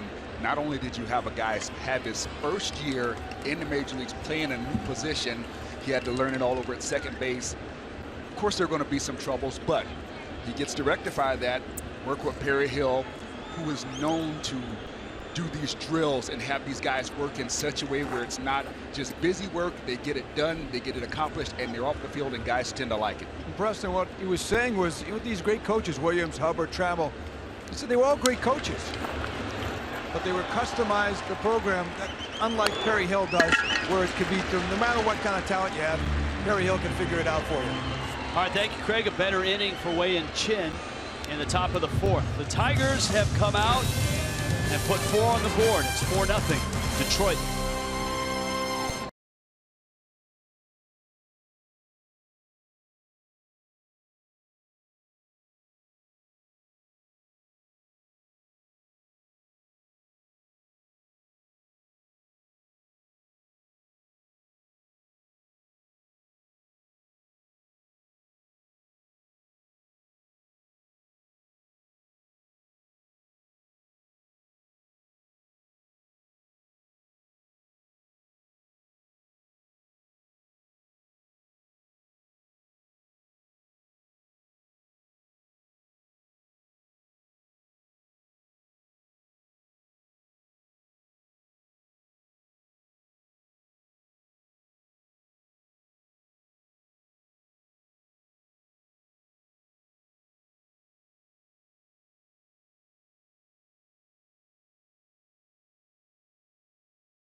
In the fourth inning, where Marcell Ozuna due up to the plate for the Fish. Last season was a struggle for him at times. He even spent some time in the minors working on his game, but he said this season is going to be different. Last year was kind of a little bit good, but I wasn't ready because I feel in my mind and feel in my body no work in the offseason. This year is gonna be great because I feel good, I feel comfortable. I'm working in the offseason. I was working. And Marcell Ozuna lost weight during the offseason. He's coming off of a great spring, and guys, he's one of the players that Don Mattingly was really looking forward to working with. And you know what, Jess, a breaking ball from Verlander is out to Ozuna. Playing center field in Major League Baseball is not easy. Preston, you've done that, but you can't do it if you're carrying 15, 20 pounds more than you should. Well, it definitely makes your job tougher. And especially when you're playing in an outfield as expansive as Marlins Park is, you got a lot of room to cover. And when you start cutting down your range because of what's going on with you physically, you're hurting yourself and your team as a player. So it's great to see the work that he put in to be a better center fielder for his ball club. Ozuna takes out. Now Justin Verlander has punched out 4. You got Ozuna in the first. He's given up just 1 base runner, and that was the walk to Stanton to open up the second. 2-1. Jam shot. McCann. Not related to Brian McCann. McCann makes the catch. And there's an out. Here comes Christian Yelich. Marlins box score, not much to show at the start of this one. 1 base runner, walk, Giancarlo Stanton. That is all.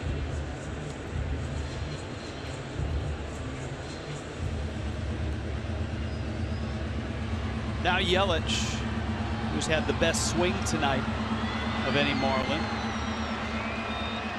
A BB to left that Upton caught charging in below his knees. Yelich had a star-crossed 2015, especially early with the back injury. He struggled, his batting average under 200. You knew he just wasn't healthy.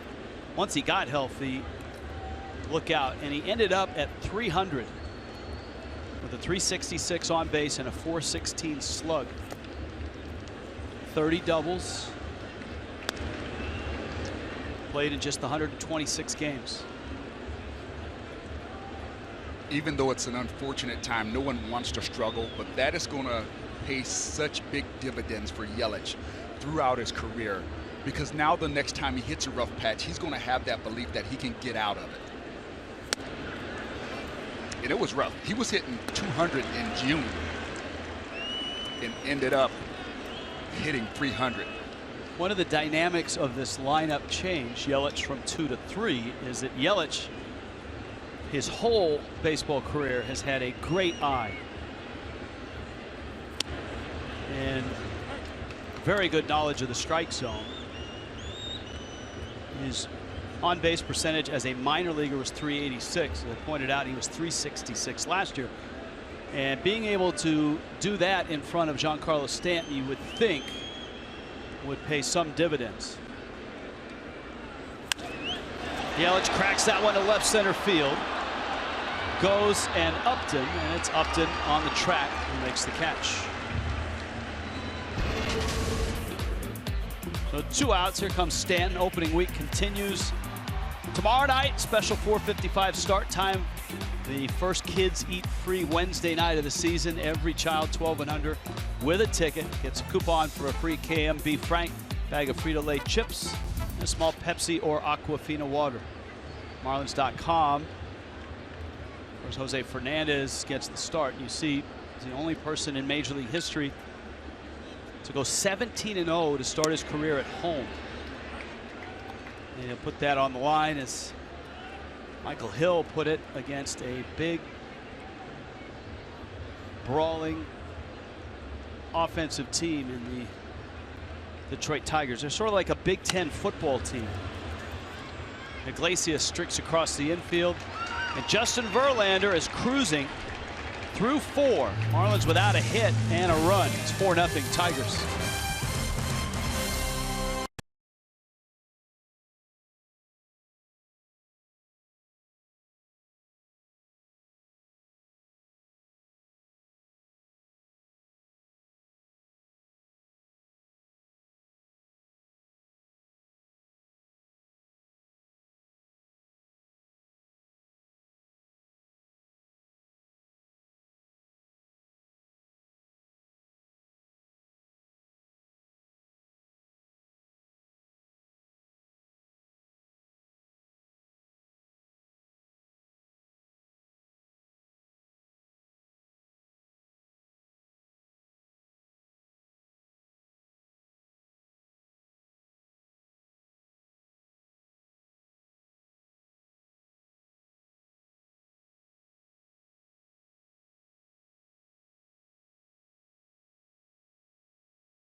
Special even when you're in low A ball, you know, but being in the big leagues and being able to be a part of that opening day, it's going to be something special.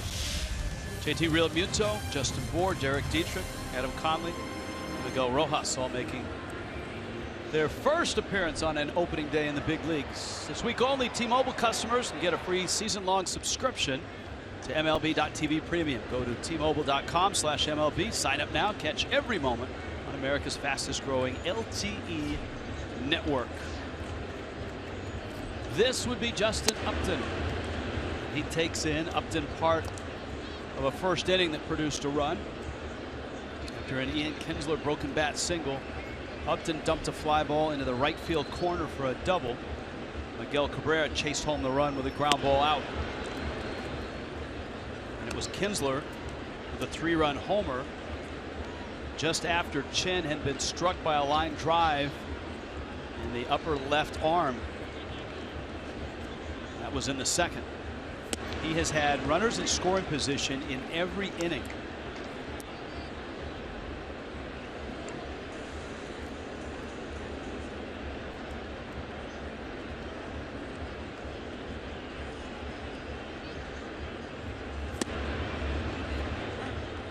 He faced 7 hitters before he got hit. Preston, what have you seen in the aftermath? What I've seen is the velocity has dropped. In the early innings, the fastball was at 91, right around there. Now we're seeing 87, 88. It's just not as sharp as he was to start the game. As you noted, the home run by Kinsler was on an 88-mile-an-hour fastball. So that breaking ball there just did not quite get down and in how he tries to bury that slider. Upton does a good job getting it through the hole, but when you lose velocity, then you have to be even better with your control and command. And the home run to Kinsler got a lot of the plate, and it was only 88 miles an hour. Chen has retired Miguel Cabrera twice on ground balls.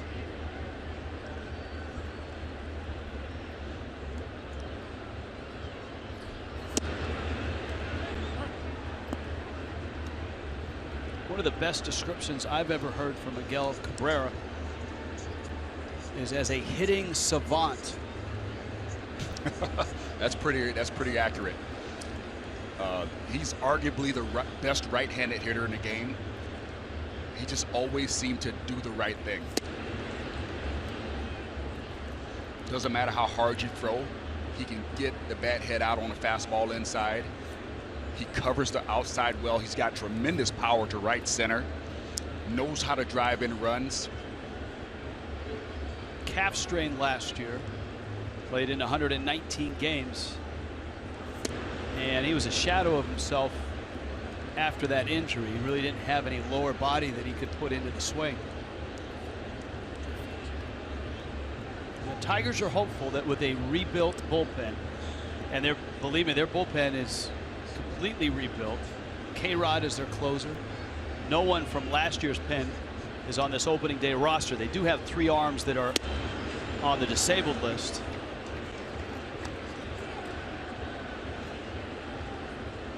They've undergone a transformation. Last 2 years, they've lost David Price, Max Scherzer, Doug Fister, Drew Smiley, Rick Porcello. They added bullpen arms. Zimmerman. And a lot of them. They added Jordan Zimmerman, you're right, to the rotation. Miggy whacks one into left field. And Yelich has it. That's a good addition when you can add a Jordan Zimmerman. Some thought the Marlins would see Zimmerman tomorrow night, but the Tigers near the end of camp flip-flopped Zimmerman with Anibal Sanchez, and the former Marlin goes tomorrow for the Tigers. And Marlins Live special start time, a 4 o'clock start, and the game starts at 4:55. It's brought to you by your South Florida Honda dealers. And that guy had to know he was going to get airtime if he made that commitment, right? Yeah, I think your barber's got to give you your money back if you don't get airtime when you get that haircut.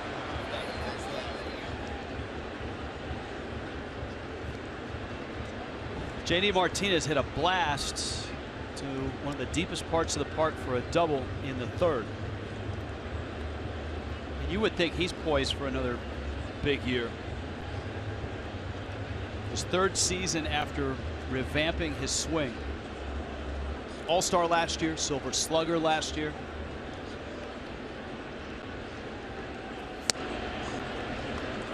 Proud alum of Nova Southeastern. Grew up in Pembroke Pines.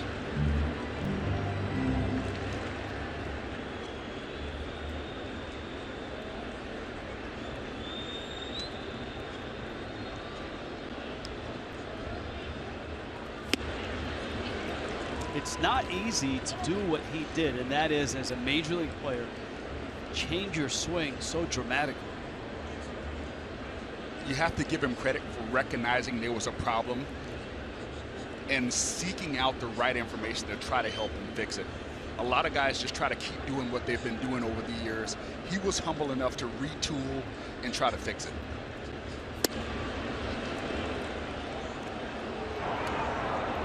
Edwin Jackson is up in Miami's bullpen.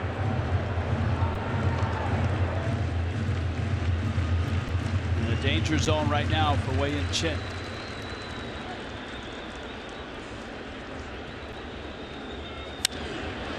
To center. Deep. Ozuna got it. Tagging is Upton. He's to 3rd. Miggy back to 1st. And Ozuna, who sometimes isn't the prettiest out in center, got to the wall. It's a new wall out there, and then made the catch. Well, you could definitely see the wind hold this ball up. Ozuna was going to the fence full speed and actually had to break it back down. The conditions tonight with the roof open and those rolling windows out there, that definitely brought that ball back, and I believe it would have been a home run if the roof was closed. Roof open, rolling windows open. Breeze coming in from left. Well, we saw it a few times tonight. The ball that Yelich hit earlier in the game was hit really well to left center. The first ball that JD Martinez hit was hit well. Bat into the seats, ball into the seats on opposite sides of the diamond. There's the bat, and the ball is foul.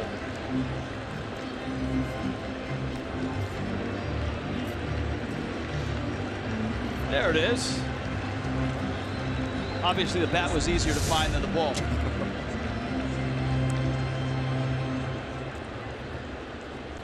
Castellanos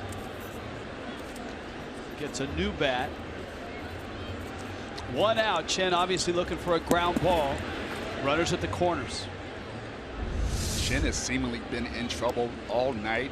Has had runners in scoring position every inning, but Detroit is only 1 for 9 so far with those runners in scoring position. Of course, the big blow being the Ian Kinsler 3-run homer. Yeah, if you're going to be 1 for anything, you might as well make it a 3-run homer. Earl Weaver would be proud, wouldn't he? Yes, he would be. I ran into Earl Weaver's son. Did you? At FanFest.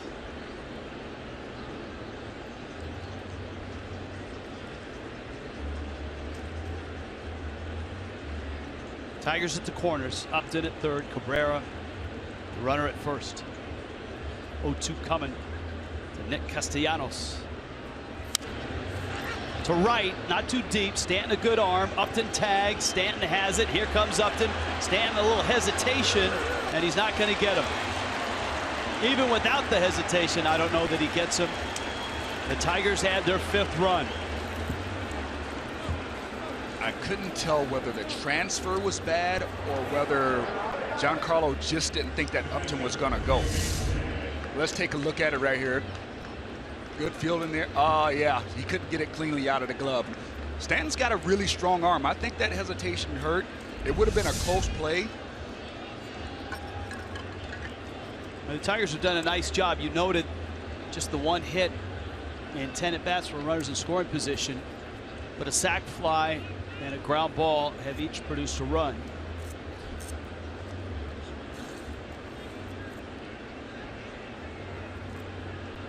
And here is James McCann.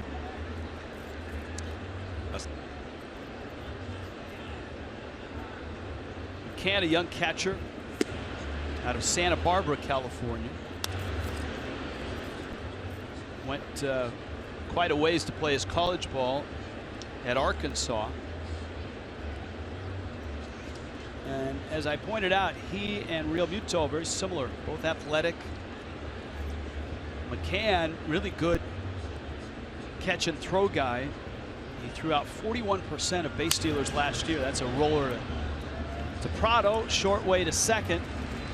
But the Tigers add on and have a 5-0 lead halfway through here tonight.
You can bring your group to Marlins Park this season. A personalized experience.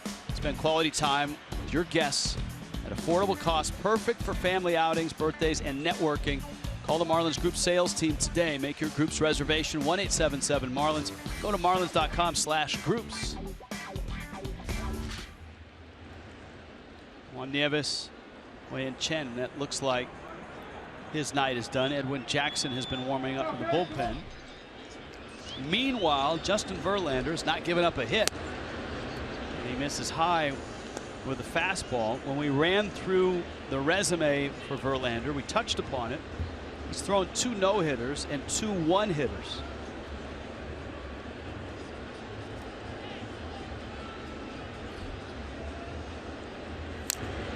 Verlander, a guy that was a college pitcher. He really blossomed once he got to Old Dominion. 2004 draft, 2nd overall pick, and a big leaguer from 2006 on.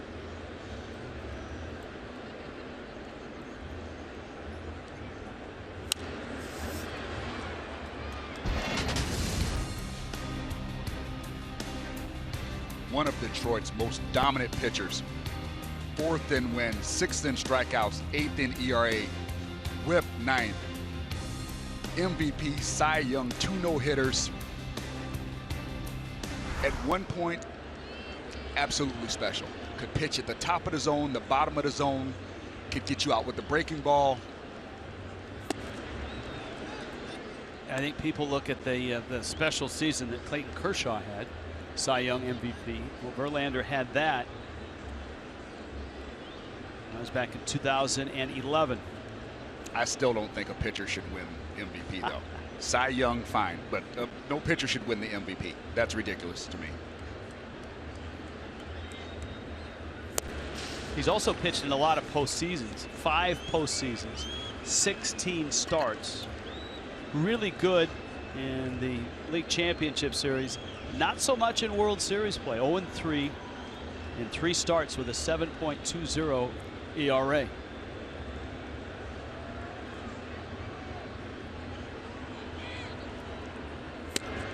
There's something that is unique to World Series. Your big bats in the lineup are usually never the superstars or the heroes of the World Series, and the aces of your staff are very rarely the best pitchers in the World Series.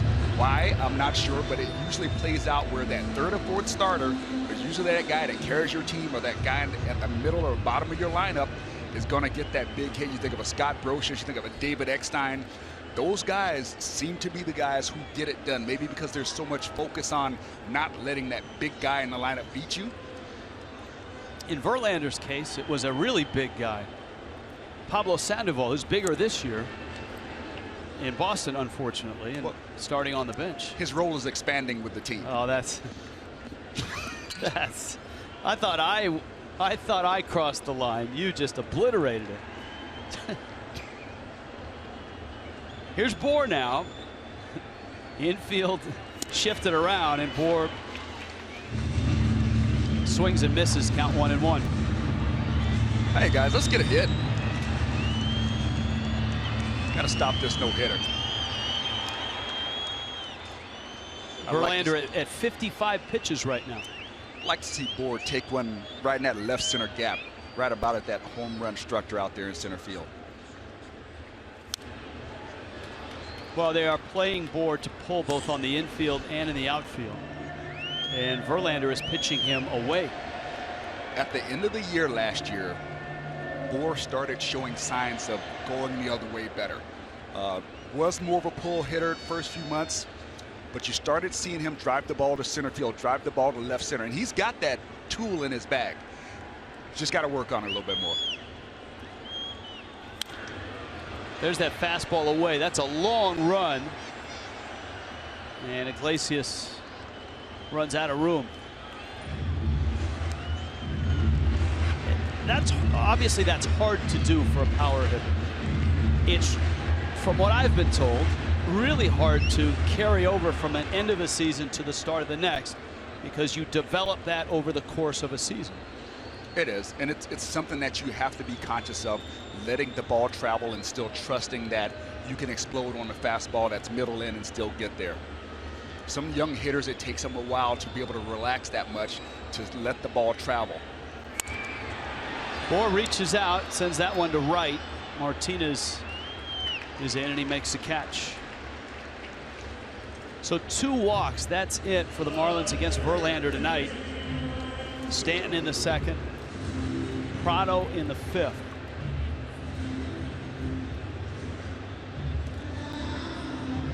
Here is Real Muto. The Mets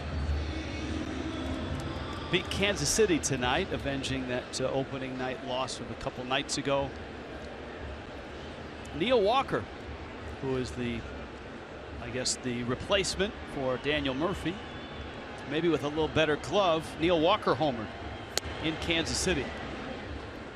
Noah Syndergaard gets the win. Chris Young took the loss.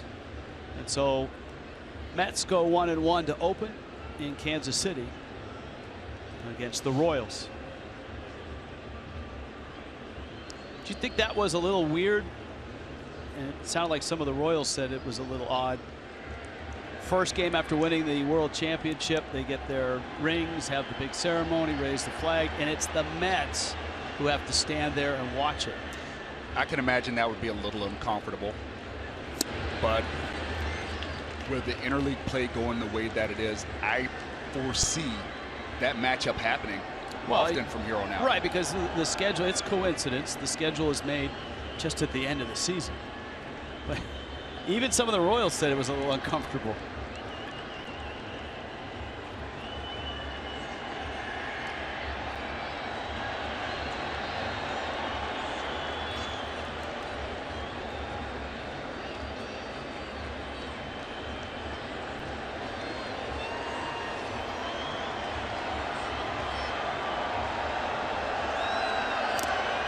Real Muto. Foul tip. Miguel Cabrera and D. Gordon, for the first time in Major League history, are part of this. Reigning batting champs, American League, National League, facing each other on an opening night. Now, the only way in many years past that could have happened is if one guy changed leagues.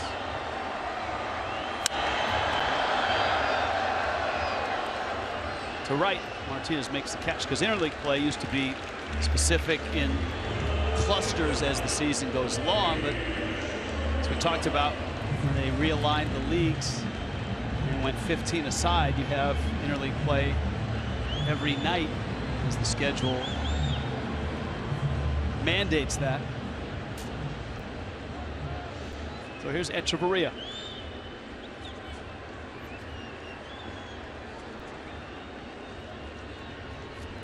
This certainly looks like the Verlander who finished last year. His last 15 games, excuse me, his last 11 games. A 2.12 ERA last year. He's doing two things that are really impressive tonight. He's working ahead and he's changing speeds consistently. The breaking ball to Real Muto was 74, and then he followed that up with a 93 miles an hour fastball. That's a very tough situation for a hitter to have to manage that big a difference in velocity while a guy is throwing strikes, because you can't throw away a pitch. You can't say, as soon as I see a breaking ball, I'm just going to spit on it. You got to honor everything he throws right now. And as we noted early in the telecast, Verlander is notorious for dialing up the velocity as his start goes along. Some pitchers kind of waver and slow down. Verlander seems to gain steam. Well, Verlander follows a policy that I've seen some other good pitchers follow. Javi Vasquez used to do it. They would make sure they have their command early. They want to throw strikes, make sure they're throwing strikes and hit their spots, and then that way later in the game, if they need it, now even though these batters have seen it, now there's that added velocity to go along with it, and it gets them deep in the game. He thinks strikes first, quick outs early in the game, and that way later in the game he has more to reach back with.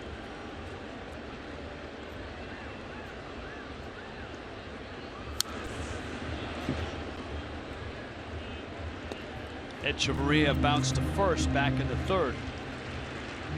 The closest Miami has been to a hit was the Yelich ball. That was back in the first inning at the feet of Justin Upton and left.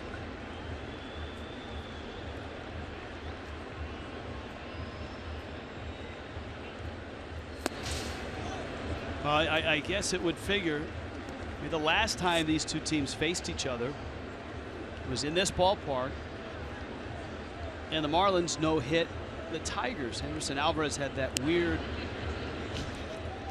walk-off wild pitch no-hitter in which the Marlins got a run in the bottom of the ninth on a wild pitch to Greg Dobbs. Giancarlo Stanton scored the only run of the game. 1-0 Miami win. And standing on deck was Henderson Alvarez. To left, and it hangs up. Upton is there, and he makes the catch. 5 no-hit innings from Justin Verlander, and a 5-0 Tiger lead.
That Ian Kinsler 3-run homer, a big dent in the Marlins opening night plans. In front of a big house here in Miami at Marlins Park. Rich Schwartz along with Preston Wilson, Jessica Blaylock, Craig Minervini here as well. No hits as we get to the 6th. No hits for the Marlins. Wei-Yin Chen not only hit at the plate but also hit on the mound. He took a line drive off that left arm, and Jackson arrives. Edwin Jackson, the 32-year-old out of Columbus, Georgia. Well, actually, he's out of a lot of places. He's born in Germany. His dad, a sergeant in the Army, and a lot of places in the big leagues. Traded 6 times. A lot of those were trading deadline deals with teams wanting to acquire Jackson.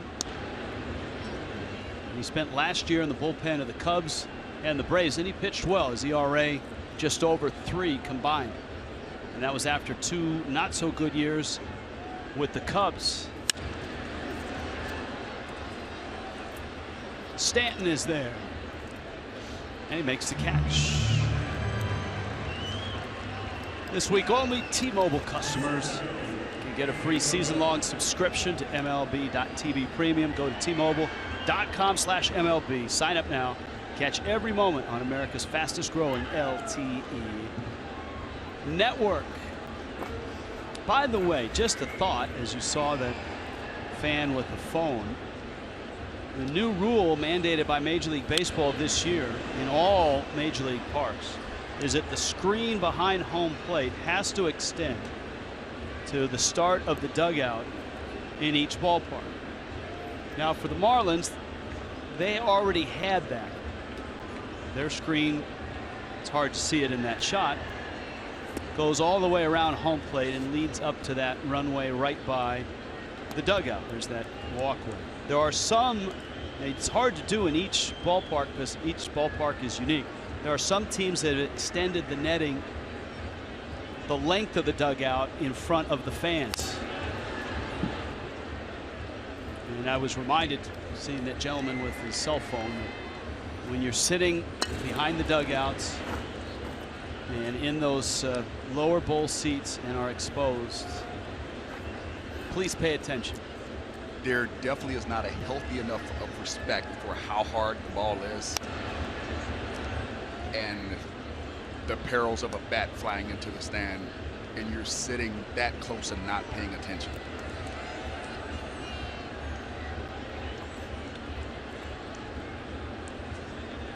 That's just one of the new wrinkles in Major League Baseball. Anthony Gose, he hit the liner that went off of Chin, and when Jackson comes in and gets 2 quick outs. Edwin Jackson's looking good so far.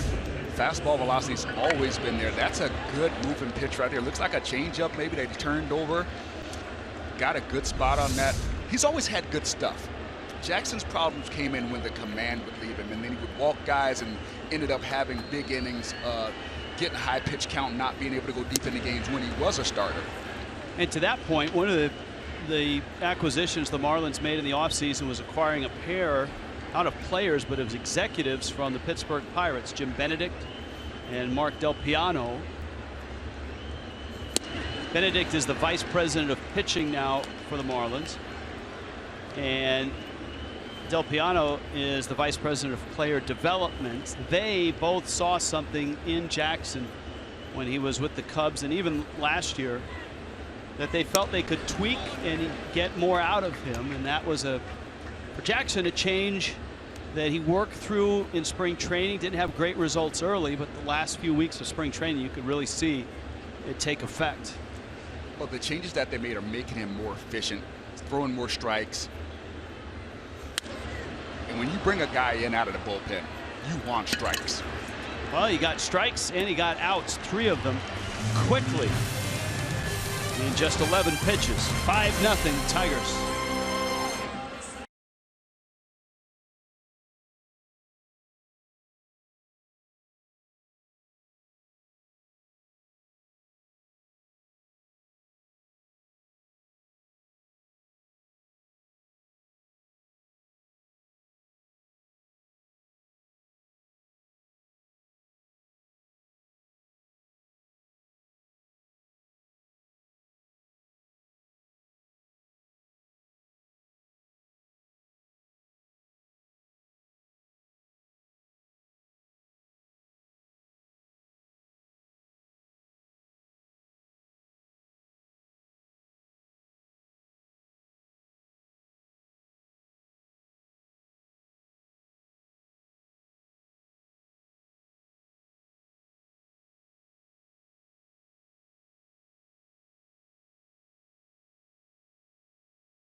Miami Marlins baseball on Fox Sports Florida is brought to you by Jeep.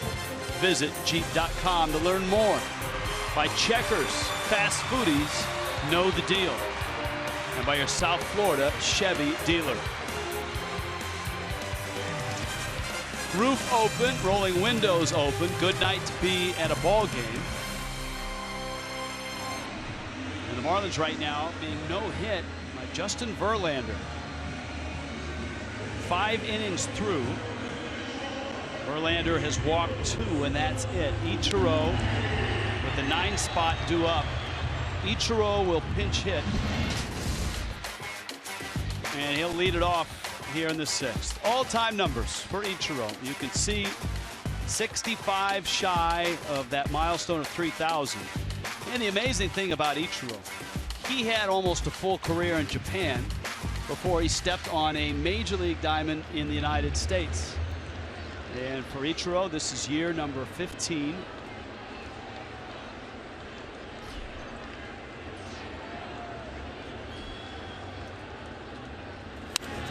Goes after the first pitch fastball, pops it up. McCann, and it is just over the screen. Yeah, Ichiro tied with Barry Bonds on the all-time hits list. That's right. He's had plenty of looks at Verlander in his career. 62 at bats worth, 18 for 62 with a home run. So he needs 65 hits. Last year he had 91 hits and 398 at bats. And here's what we were talking about, that line drive just over the dugout. Don Mattingly has said he's hopeful that, and he meant this in a really positive way, that Ichiro doesn't have 400 at bats like he did last year, because that would mean that Stanton, Ozuna, and Yelich have had healthy seasons.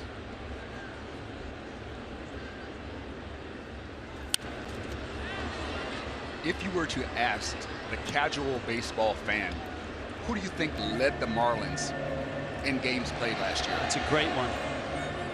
There's no way they would say Ichiro. But he did. He either pinch hit or came in for defense. He got a lot of time on the field last year. And I think in watching him, it wore him down. Although he sure finished with a flourish, didn't he? I mean, Ichiro in his career in Japan and here in Major League Baseball, pestered, bugged, pleaded with every manager he played for. Please let me pitch, because he was a dynamite high school pitcher in Japan. And he finally got to do it last year. And he said he was surprised as Verlander misses with the breaking ball. And I don't know if he was serious or being sarcastic. He said he was surprised that the Phillies hit his fastball as well as they did. He had to resort to breaking stuff just to get through the inning.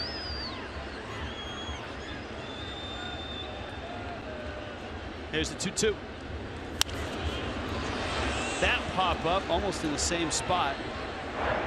And you can see Verlander is trying to see if this 42-year-old can get the bat around on high heat. Well, that fastball was 93 miles an hour. Well, Verlander, like you said, he can reach back and get some. Look at the difference in speeds tonight. High of 94, low of 74. And he's done that with command and control. That is Ichiro's version of an emergency swing.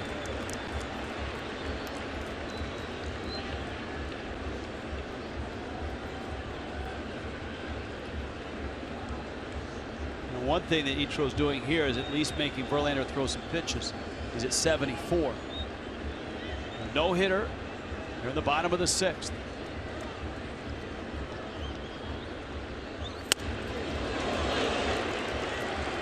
That's up. It's 3-2. A 9-pitch at bat with number 9 coming.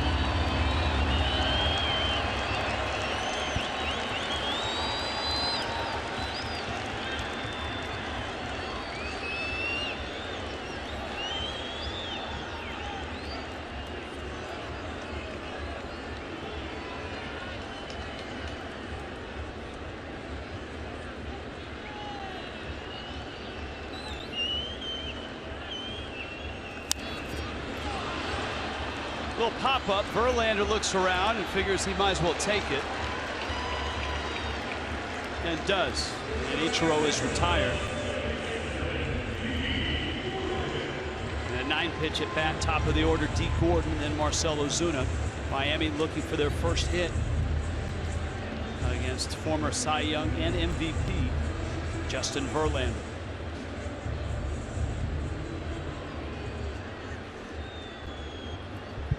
Gordon tonight is lined out, bounced out.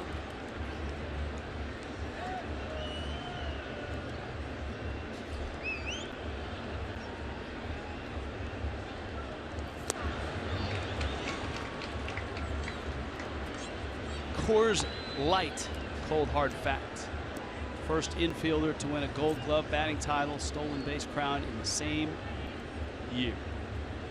That's your cold hard fact, brought to you by Clean Crisp Coors Light.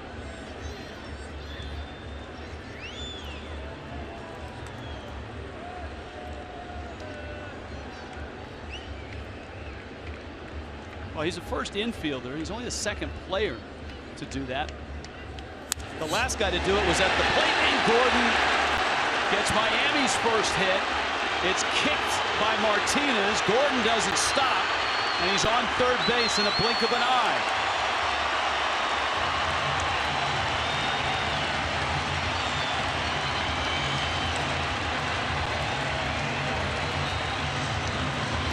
JD Martinez had it bounce out of his glove, and that's all Gordon needed for 3 bases.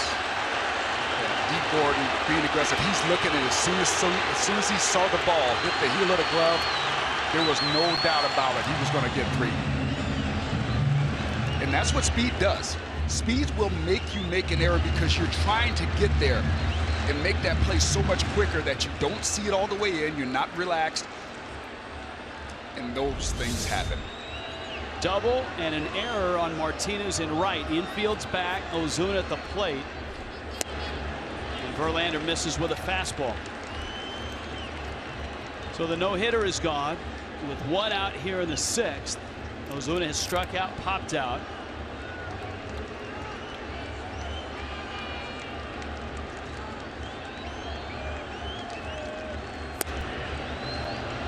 And a strike to Ozuna.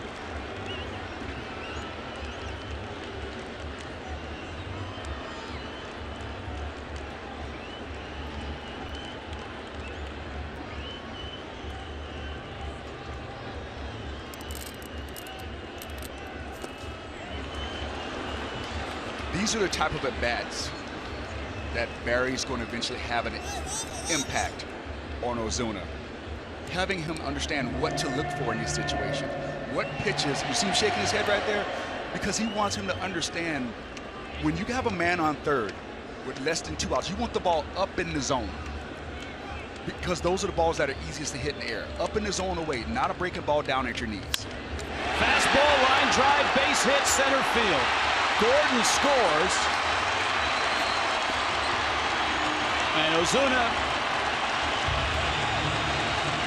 drives in Miami's first run of the season. No hit gone, shutout gone. Look where this pitch is. I talked about up in the zone, belt high. That's where you drive in runs, or at least have the opportunity to get the sac fly. Those balls that are playing around your knees, you're playing right into the pitcher's hands. You look up in the zone, you get a chance to do your job.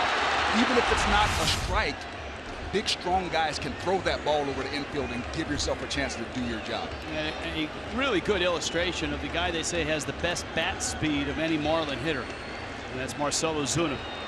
Now Yelich.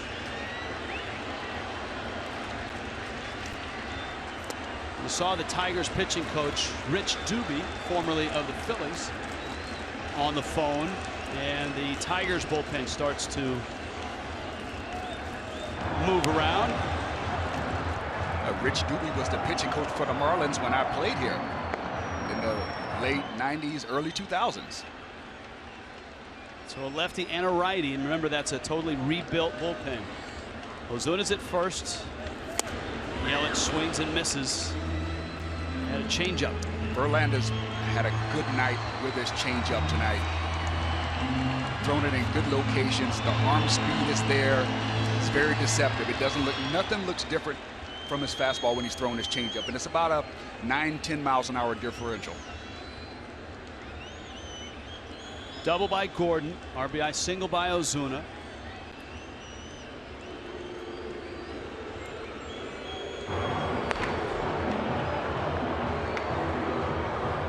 Verhagen, the right-hander, and Ryan, the right-hander.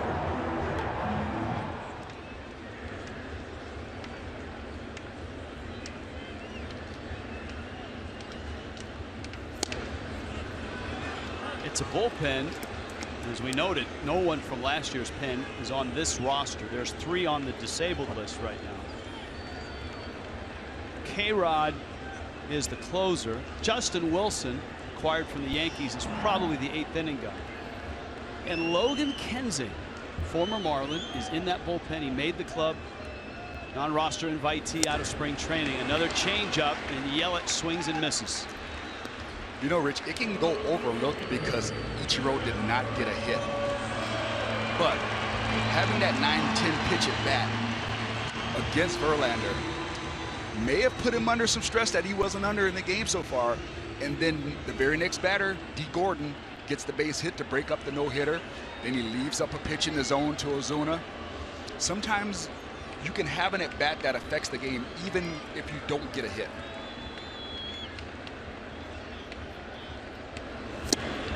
Stanton. Giancarlo Stanton walked in the second, bounced to third in the fourth.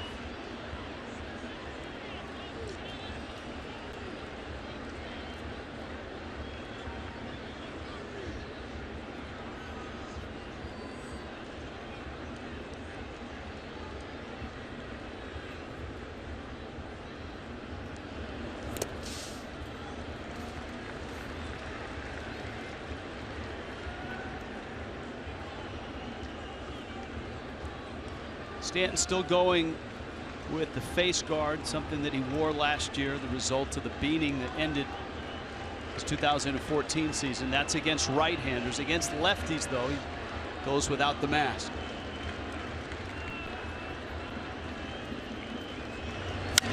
Stanton, left field, and deep, and gone!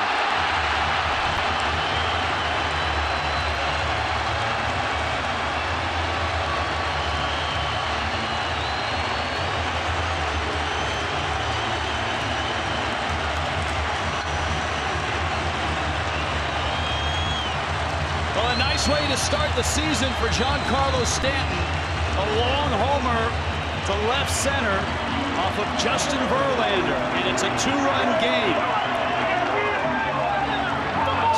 John Rick, you've been asking if I'm back. Yeah, I think I'm back.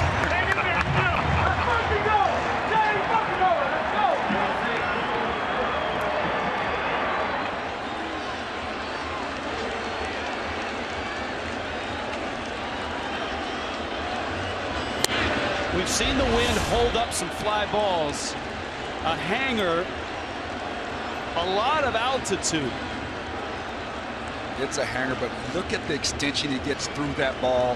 When you have his type of power, when you get that extension, it doesn't matter. The ballpark's not going to hold it. Verlander misses with a breaking ball. So a guy that was throwing a no-hitter coming into the inning is just trying to make it through this inning now, having given up 3 runs. Bullpen looks like it's ready for the Tigers. And Prado sitting on a 2-0 pitch. Outside corner. And remember, Stanton last year, his season cut short by injury. Had only 279 at bats, and he hit 27 home runs.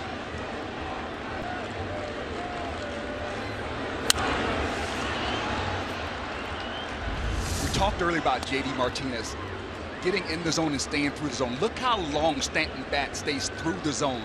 So even though the velocity's not there, he doesn't spin off and miss that ball. He keeps his swing extending through the field towards the pitcher and gets that ball. That's a great job by him staying on that pitch. I think it's a great job by our cameraman staying on the ball. You could sense that our cameraman was waiting for that ball to come back into his viewfinder, because it was up roof level before it dropped down into the seats.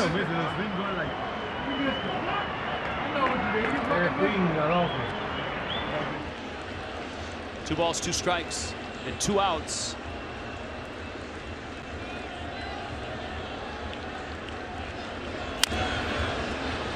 Prado fouls it at the plate.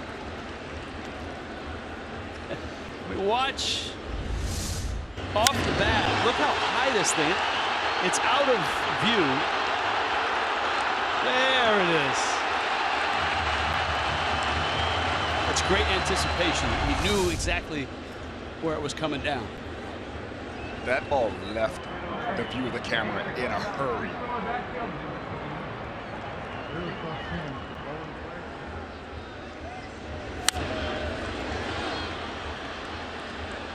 Prado into the seats. That's a foul ball.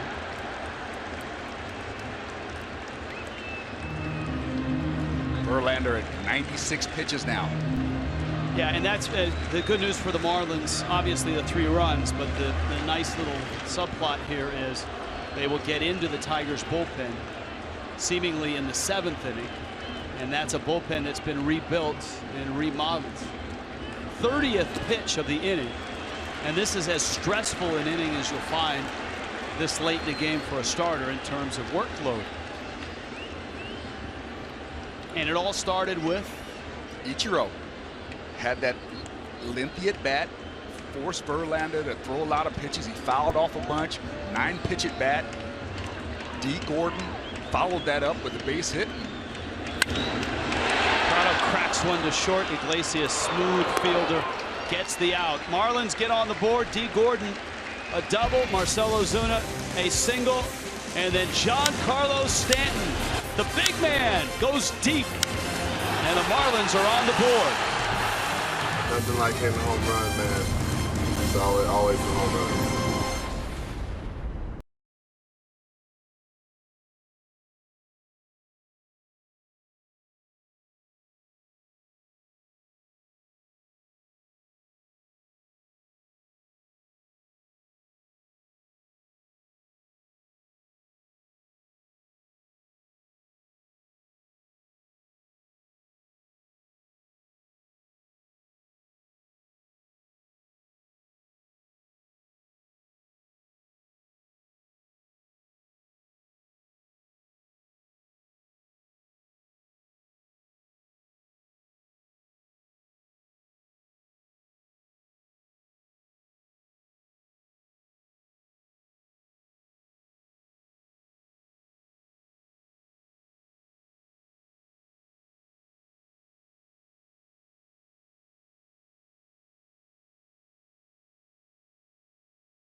Check in with Craig Minervini. Craig? Rich, thank you very much. April 5th, 2016. Well, April 5th has a special date in Marlins history. 23 years ago today. Do you remember this moment at the other ballpark?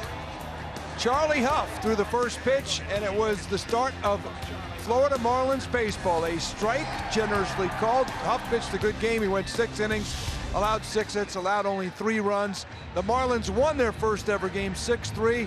Jeff Conine had 4 hits. Only 1 home run was hit in that game. It was not by a Marlin, but he is in the house tonight, and he is wearing a Marlins jersey. Tim Wallach, the Dodger third baseman, in a home run in that 6-3 game. It really is hard to believe 23 years ago today. That is our Marlins Geico moment. Thank you, Craig. Tim Wallach, a terrific Major League career. Dustin McGowan on, and both McGowan and Wallach spent the bulk of their careers north of the border. Wallach, a great expo. McGowan, 15 years in the Toronto Blue Jay organization.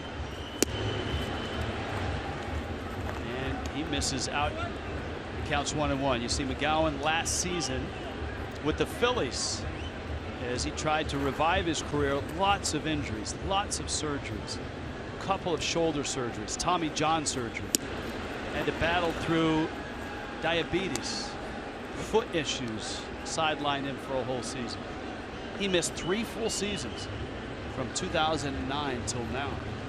But Marlins liked his arm. He was healthy last year, and he had a nice camp, made this team.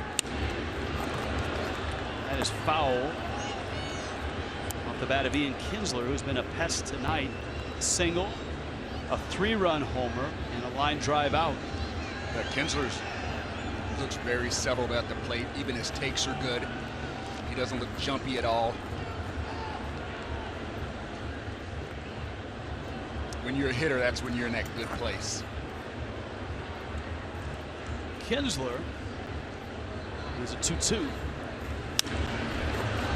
In the air, Ozuna squares it up, and McGowan has his first out. McGowan out of Georgia. First round draft pick of the Blue Jays way back in 2000.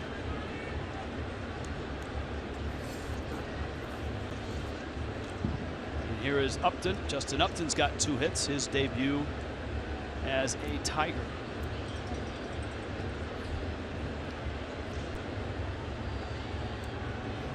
Upton takes over in left field. And of course, the New York Mets are thankful that there was a void in left field. Yoenis Cespedes. Remember that turn of events in the course of 3 days. Instead of Carlos Gomez, it ended up being Cespedes who was traded. Busted bat. And McGowan with 2 quick outs. In fact, that's a good trivia question. Which Detroit Tiger last year won a Gold Glove? That is a good question. All right. Not Miggy. Not Iglesias. Cespedes. Cespedes won a Gold Glove. Sometimes guys get hosed when they, get traded from one league to the next late. But Cespedes ended up winning that Gold Glove. And now he's patrolling center field for the New York Mets. Well, yes. Oh, I think he would rather not play against the Royals anymore. He has some issues in center field in Kansas City.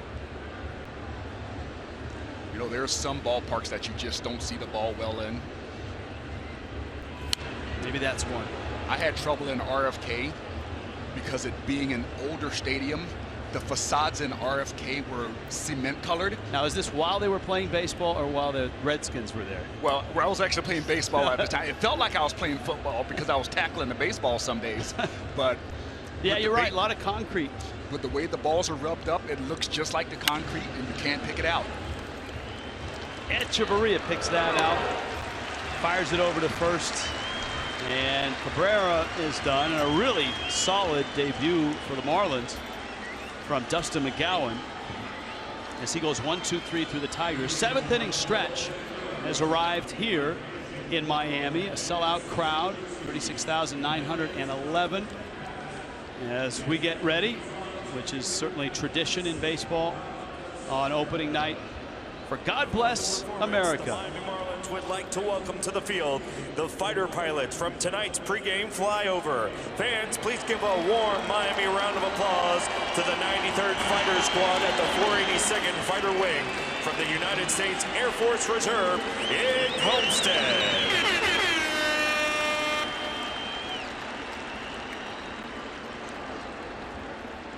And here to perform God Bless America is South Miami Police Department Sergeant Henry Guzman.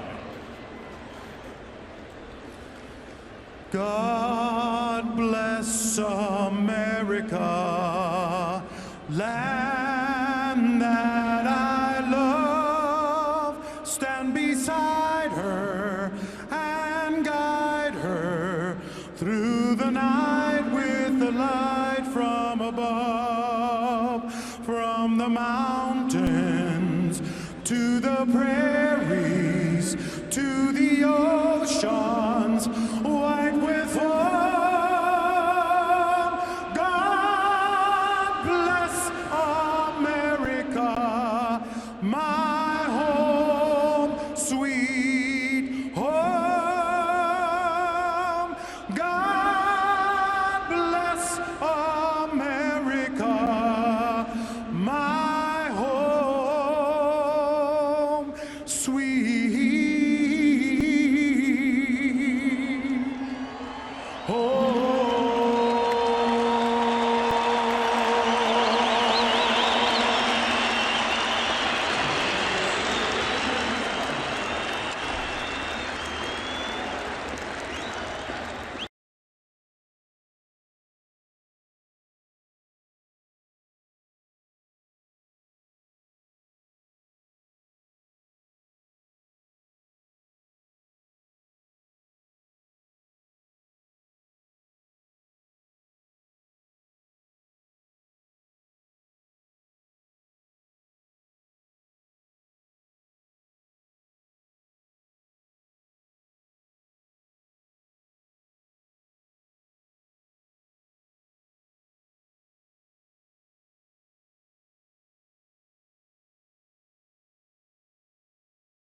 Tomorrow night, 4 o'clock for Marlins Live.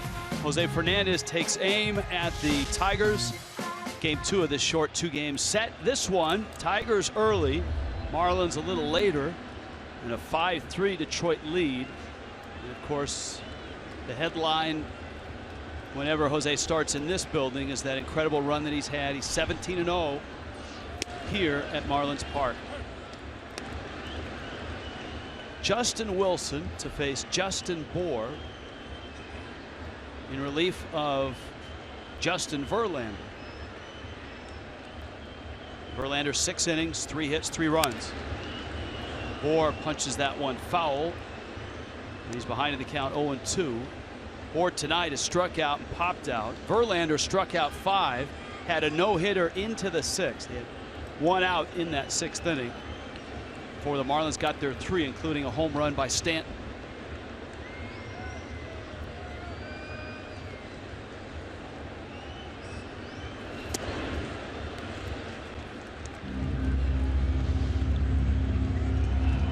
Justin's going to have to work on keeping that front side closed a little bit longer against lefties. He may have to give up some power, but he's going to be able to stay on pitches better, and he's going to be able to get a few base hits. Fastball against the shift. Bour punches it into left field. And what does he do? Look how long his front side stays closed right here. After that pitch that he fouled off over in the dugout, he got himself back together, kept that front side closed a little bit, let the ball travel, poked it over there, beat the shift. Yeah, you might give up power, but you're going to get base hits when you have that same-handed pitcher as you bat. Watch, look how long that front side stays in there. Just lets it get deep. Slaps it the other way. The bullpen for the Tigers the last 2-3 years has been a real struggle. Next to last in bullpen ERA in the American League last year. And Wilson thought to be a nice piece that they acquired in the offseason. By all accounts, he has been. Last year with the Yankees, 5-0, a 3.10 earned run average in relief, 74 appearances, a long man out of the Yankee bullpen. 3 years in Pittsburgh before that.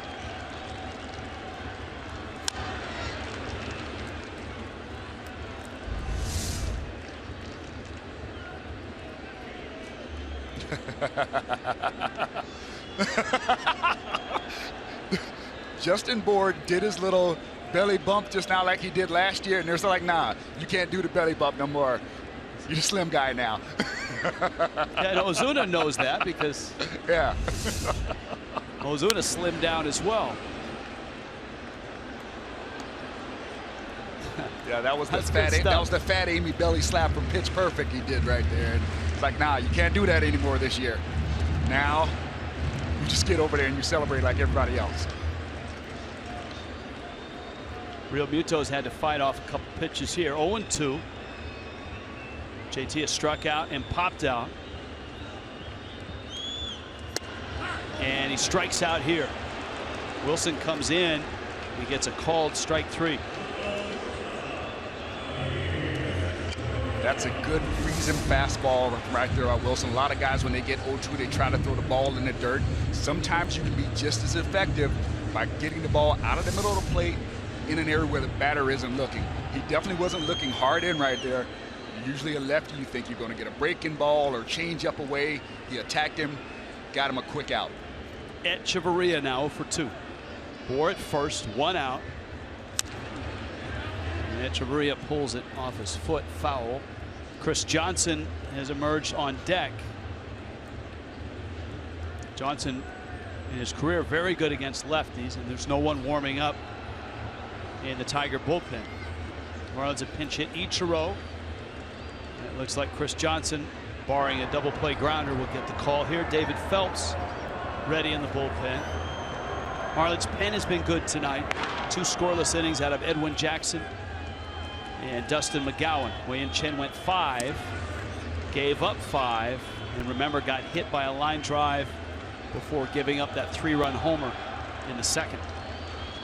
Marlins Live after the game. We'll try to get you any update on Chen as far as that arm. He continued on. He would pitch through 5.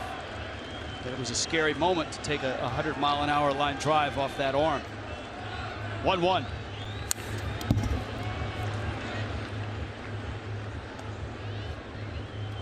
And this Justin Wilson has a live arm, 95 miles an hour fastball. Has thrown 9 strikes and 2 balls so far of his 11 pitches. So he's got velocity and control. That's what you want out of your bullpen. Remember, it's K-Rod at the end of the Tigers bullpen this year. Joe West says strike 3 called. Echeverria didn't like it. Realmuto was called out on a similar pitch, and now Echeverria is rung up. Here's a look. Let's see what Fox Tracks has on it. It's in. Yeah, it definitely looked like that ball was further in than the pitch to Realmuto. All right, so a generous call from Joe West. The Marlins send up Chris Johnson now. Johnson, in his career, probably burned brightest as a Brave in that 2013 season when he challenged for a batting title. He hit .321. Last year, some DL time, 255 at bats in Cleveland, 3 homers, a .255 average. But Presti's one of those guys that's always hit lefties to the tune of a .314, .350, .436 slash line batting average, on base slugging in his career. Well, if you're a right-handed hitter that likes to go the other way or is willing to go the other way, most of the time you're going to have decent success against lefties. And the reason why is the breaking balls are coming into you, so you don't run out of bat when they change speeds. The ball comes into you, and if you're willing to stay on the fastball away, you're going to make a lot more contact. Same reason why left-handed hitters hit right-handed pitching so well sometimes. You know, and when you flip that around, when you got a right-handed pitcher against a right-handed batter, the breaking balls are problematic because the ball is going away from you. So you have a decrease in velocity and the ball moving away from you. And that's why you see so many guys swing and miss with the ball off the end of the bat when it's righty on righty. Johnson pulls that one foul. Johnson can play on either corner, and he really has impressed Perry Hill with his work at first base. A third baseman by trade. And in this day and age, especially at his age, diversifying is a wise thing to do. If you can play multiple positions, it will help you lengthen your career. Johnson sprays a ground ball out to second. Kinsler, a great defensive infielder, gets the out. Marlins leave a runner and trail it 5-3.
3 lead over the Marlins in the 8th. Let's go down below. Jessica Blaylock. Jess? Hey, Rich, you know how much we love Twitter and email Tuesdays. Our first one is going to take place next week when the Marlins are in New York to take on the Mets. The theme is going to be the hashtag #MyOffSeason. We want to know how you have spent your offseason. We're also going to give you an update on how several Marlins players spent their offseason as well. That is coming up next Tuesday for Marlins versus Mets. That's right, 150 games on Fox Sports Florida. And this week, all 3 of you guys are going to get reps. Preston, you have tomorrow night's game. Eduardo Perez will be in Washington, D.C., and Al Leiter will be in New York for that Mets series. Yeah, going to give fans a chance to see the whole crew, get to get comfortable with everybody, and get to know us a little bit.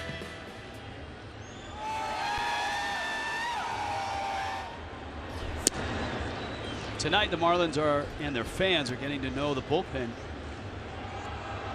3rd reliever to work, David Phelps. J.D. Martinez in the air, and Giancarlo Stanton is there. Phelps had an odd injury. It's one you usually hear about an ankle or a leg or a foot. Stress fracture in his pitching elbow, forearm, and the Marlins shut him down, and he was able to let it heal and ramp up, have a really good camp. And he's an interesting piece because Phelps can be an emergency starter if you need him. He can be a long reliever, but it's also interesting in that if you condense his innings and push him, say, into the 7th or the 8th inning, all of a sudden the velocity goes up. He could be a guy that pitches and acts as a bridge to the back of your bullpen. Just great to see him healthy. 29-year-old out of St. Louis. Castellanos is having a little trouble tonight holding on to the bat. He threw one into the stands earlier on a foul ball, and that one came out of his hands. Some of those bats don't have that mid-season pine tar on them yet. But usually when that happens, you're not feeling that good at the plate. That doesn't happen when you're swinging the bat well. Busy night for Stanton. And Phelps has a couple of outs. The first Chevron Crazy 8 Wednesday of the season. April 6th, Marlins take on the Tigers at 4:55. Hey, that's tomorrow. Fill your car up with Chevron and Techron gasoline. Bring your receipt to the ticket office. Choose between 2 Lexus Legends level tickets. For 1 home plate box ticket for just $28. Visit your local Chevron today. That's what happens when you follow the instructions of just read the card, Slappy.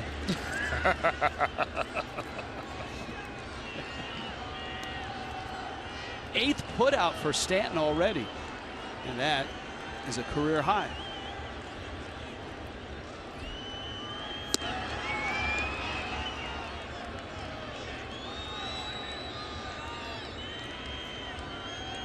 James McCann, count 2-0.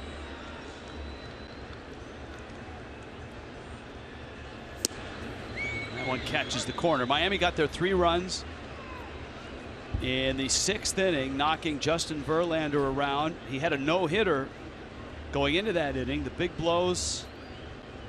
Marcell Ozuna RBI single after a double from D. Gordon. Joe West strike zone getting a little large up there. That inside corner is expanding. And then Giancarlo Stanton expanded this seemingly the atmosphere over Marlins Park with a towering high homer to left. Marlins will have the top of their order up in the 8th. Gordon, Ozuna, Yelich, and if anybody reaches, Stanton.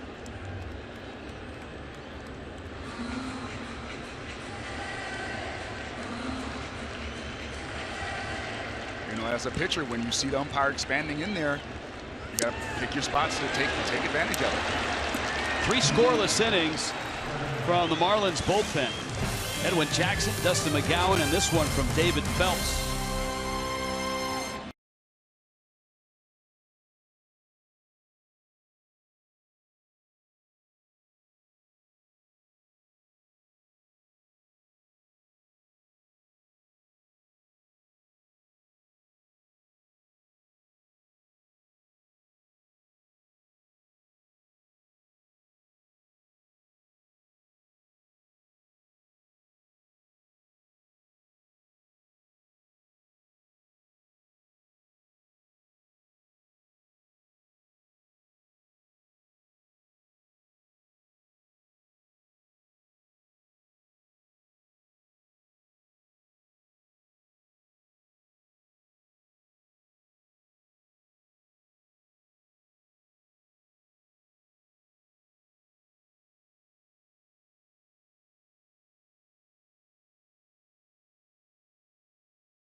Top of the order for Miami. Just pick a card out there.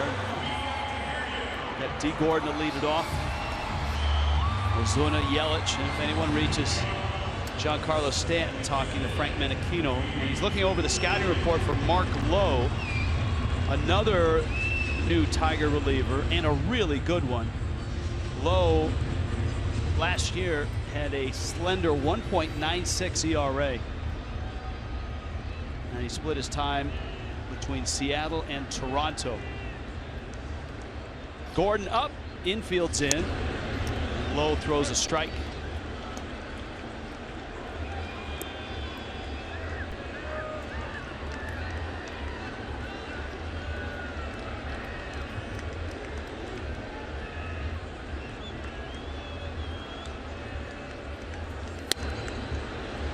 He doesn't mess around. He's out in front 0-2.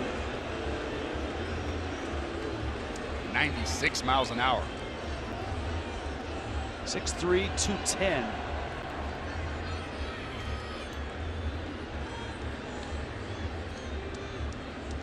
University of Texas, Arlington. A long professional career that started in 04. D. Gordon, right center field. That's deep. Long run, Martinez. He won't get it. It's on the track to the wall. Gordon headed for third, and he's there with a triple.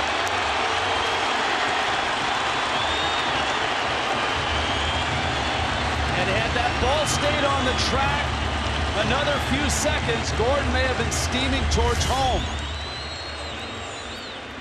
0-2 pitch. Got it over the middle of the plate. D. Gordon crushes it, and once it gets in that right center alley, it's 3 bases automatic. The question is, can you stop him from getting 4? Gordon's had some really nice at-bats tonight.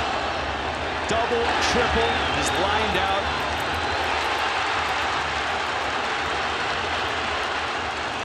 And he's 90 feet away with nobody out. Miami down 2 in the 8th.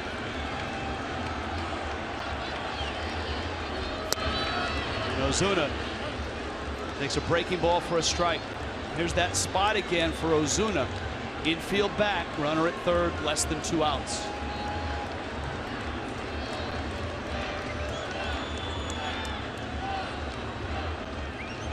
There you go.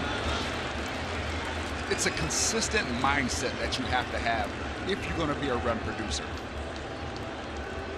I've had hitting coaches tell me, I'd rather you pop the ball up to second base than to hit that hard smash one hopper to the third baseman when you got that situation. Why?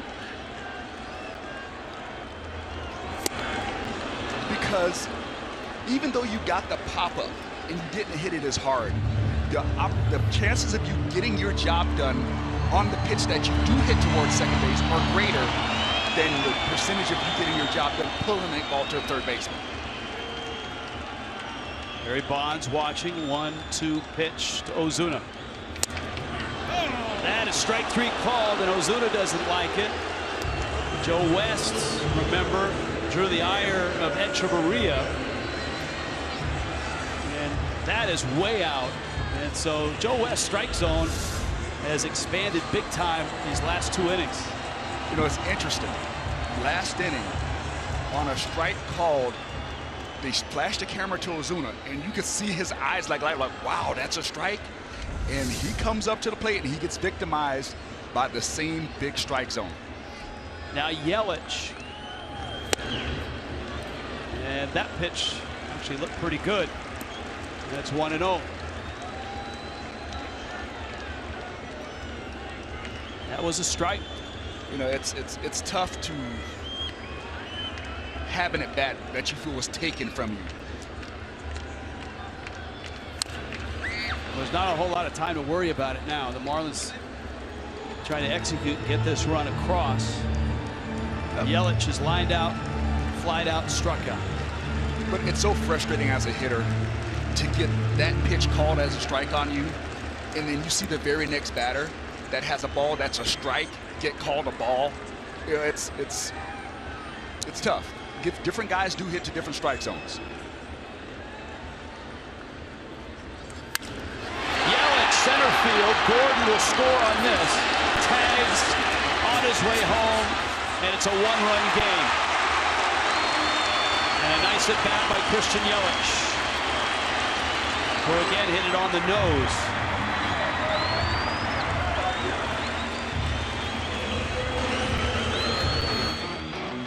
And now here is Stanton. Toyota inside look. This one did not stay inside the ballpark. This was the breaking ball that hung from Verlander. That the inside look presented by the 2016 Toyota RAV4.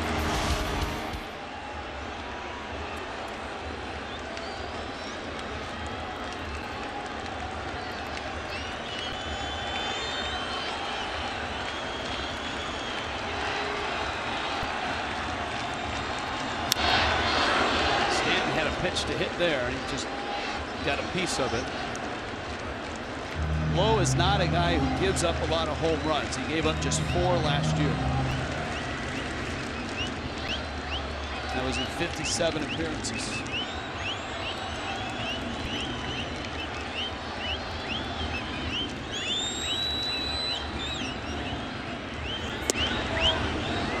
Stanton looking something else. He swung and missed at the slider the first pitch.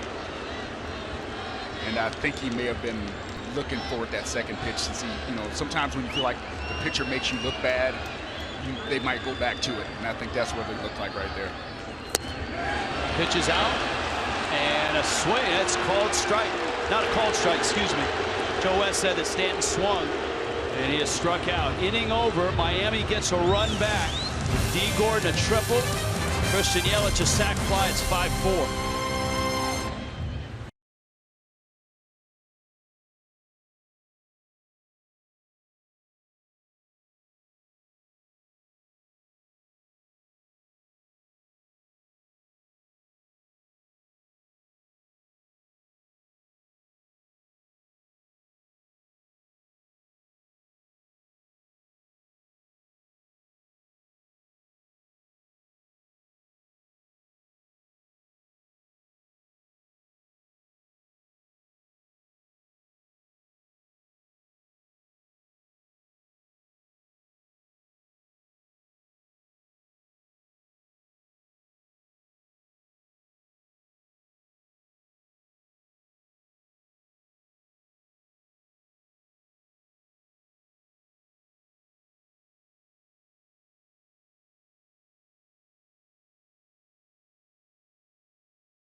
Jeep.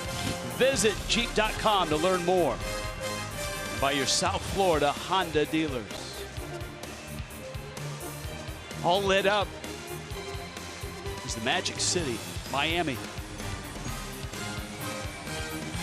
D. Gordon has doubled and tripled and scored twice. But Miami is a run shy going into the 9th inning, and the Fish need their bullpen to keep the line moving. Wei-Yin Chen gave up 5 runs in 5 innings. But the pen has been outstanding since. Edwin Jackson, Dustin McGowan, David Phelps have been perfect, retiring all 9 they've faced. And here is Brian Morris to pitch the 9th.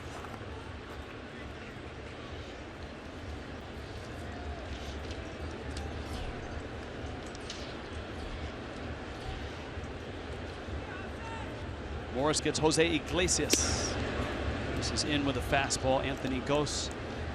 And then the pitcher spot for the Tigers. And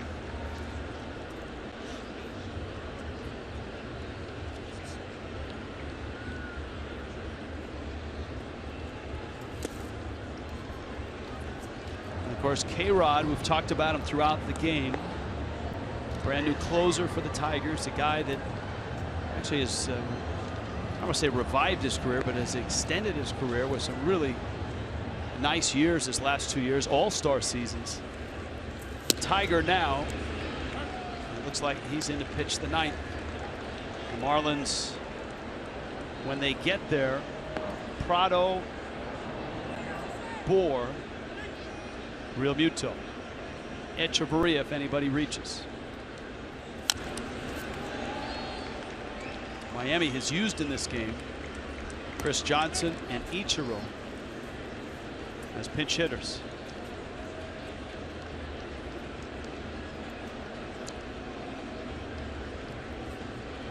Morris, a guy that really jump-started his career when he moved from a starter to a reliever.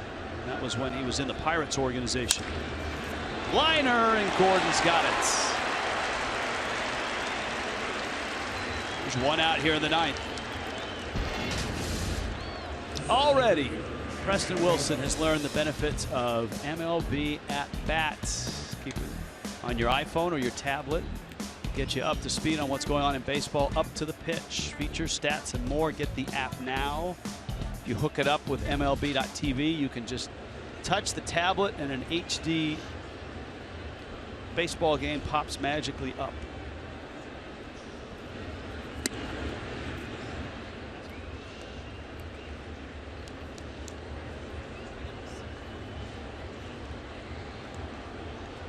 Anthony goes.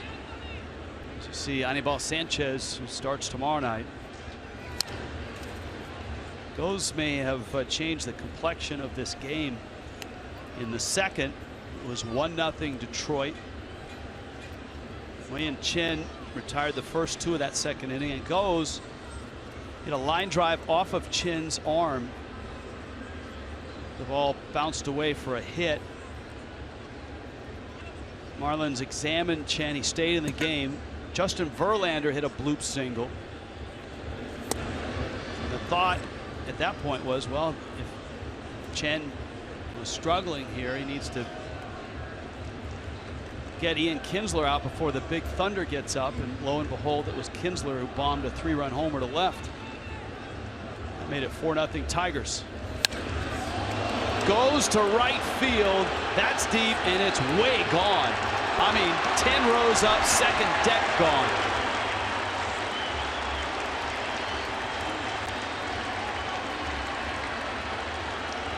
And the Tigers get that run back. It's a 2-run lead, 6-4.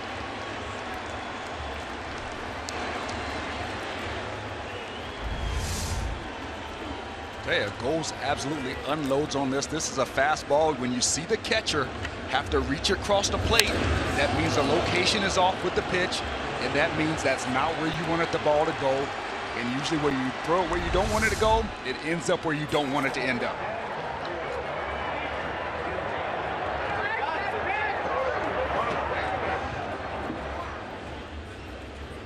That's a big-time bomb.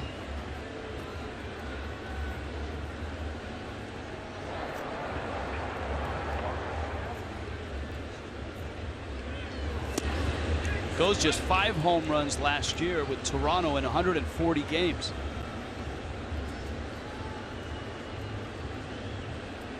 It's got to feel good for him joining the Tigers. Well, for the second time, Goals has changed the complexion of this game. Yes, I think he changed the complexion on the cover of that baseball. Victor Martinez is up, and with no DH in this National League city, Martinez, who has essentially become just a DH, pinch hits here in the 9th inning. This guy's been a terrific hitter. Had a really, really nice major league career. 5-time All-Star. Just 2 years removed from a big year. He led the American League in OPS, on base plus slugging. 32 homers that year. Now 37. He's just a rarity, a switch hitting power catcher. You know, that's not something that now he plays first base and DH mostly now, but he was a rarity. Like Todd Hundley, maybe one of the few guys I can think of back in the day. That's hit well to left center field and deep, gone. Victor Martinez goes opposite field. That is a big boy homer. Wow. And Brian Morris has given up 2 long homers. The Tigers stretch the lead to 7-4. Well, it's a rough first outing of the year for Brian Morris. But I'm seeing a difference in velocity than what we saw at the end of the year last year. His fastball's been 91, 92 tonight. Last year, he would hit 96, 97 occasionally. Maybe pitch more around the 94, 95 mark, but right now the velocity just doesn't seem there tonight. I've seen some 92s, some 91s. Now Kinsler with 1 out. And Morris with a breaking ball that misses outside. Meanwhile, K-Rod, who had been heating up for a possible 1-run save, now has a 3-run cushion.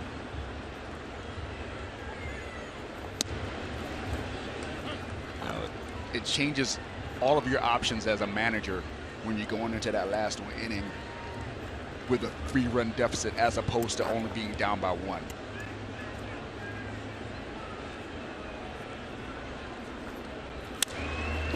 Bouncer to short, Echeverria. High throw, and Echeverria with a 2-error night.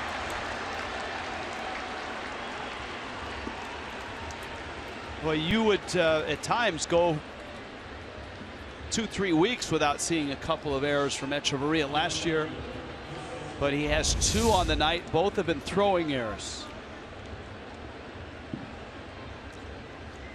He just did not follow through that. He kind of guided the throw. Sometimes when you try to take something off of it, you end up releasing the ball early, and it always goes high to your arm side. And that's what happened right there. He didn't drive that ball through, throw it with some more velocity to get it there. He kind of tried to guide the ball, not put so much on it. Came out early. Juan Nieves, Miami's new pitching coach, is on his way out. You've got Morris now facing Upton, Cabrera, and J.D. Martinez after giving up home runs to Gose and Victor Martinez. Chris Narveson in Miami's pen. That may change the Tigers' plans in their bullpen.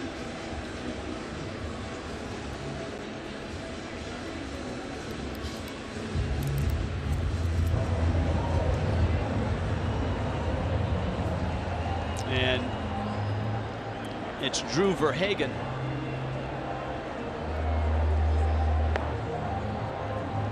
Drew Verhagen was up earlier when Verlander was wobbling.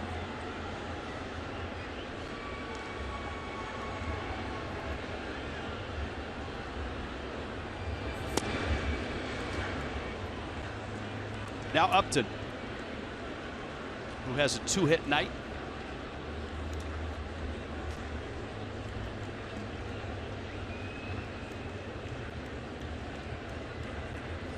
Upton had the big power years in Atlanta, 27 and 29 homers. Of course, started his career in Arizona, 26 homers in San Diego. So he's been really consistent. And of course, 26 homers in San Diego. That's a tough place to hit it out. Comerica Park is a pitcher's park. That's a similar in a sense to Marlins Park. That when they built it, it was enormous, and they brought the fences in after the 3rd year. Yeah, it was tough to play outfield in that ballpark with it being so big. I remember playing center field in Comerica Park, and you look around and it's just so much space.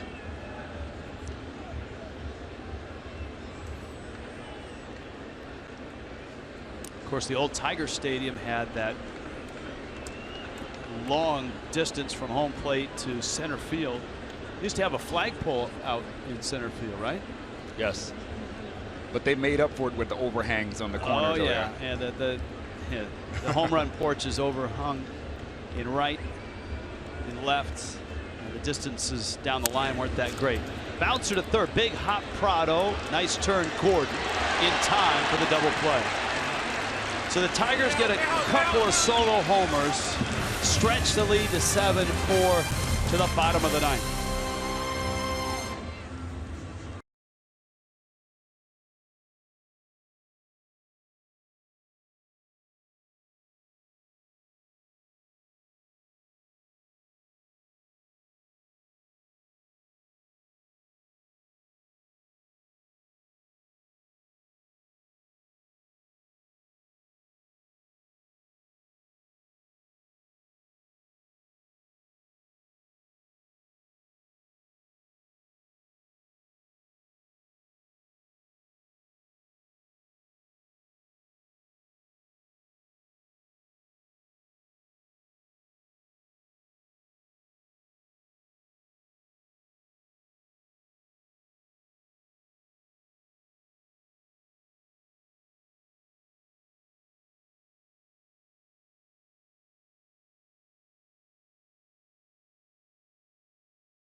Up. Stay tuned after the game. Catch Marlins Live postgame show presented by Checkers. Jeff Conine, Craig Minervini. Jeff Conine, Sox, what you got going tonight?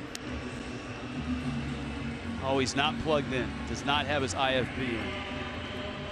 That would be the little thing in your ear that connects you with humanity. How about this?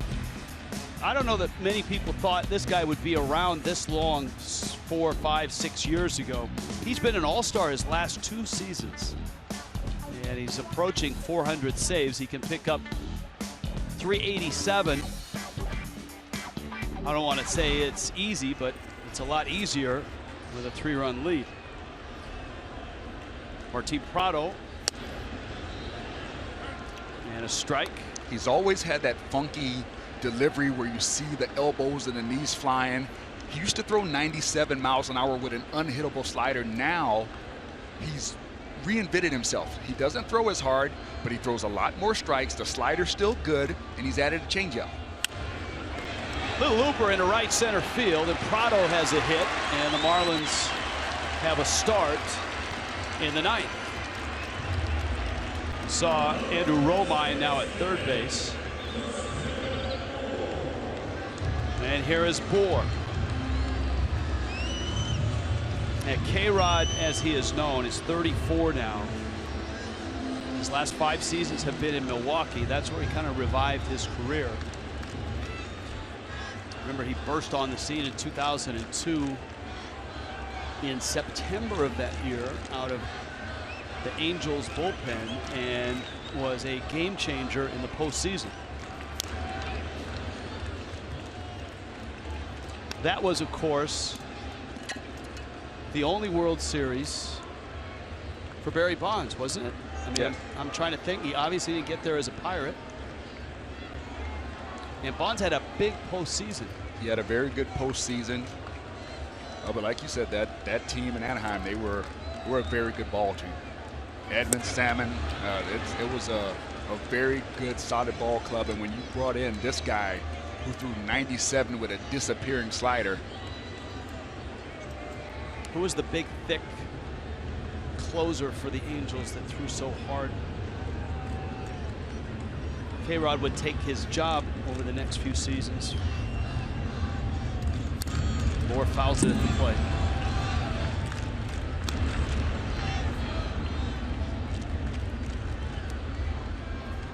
John Wetland. Wetland, yes. Is it Wetland? I think it was with he pitched for the Yankees as well. That's why they make baseballreference.com. Let's see what we got here. Now, Boer's got an 0-2 pitch. Prado's at first. Shift is on. Boer singled away from the shift his last at bat.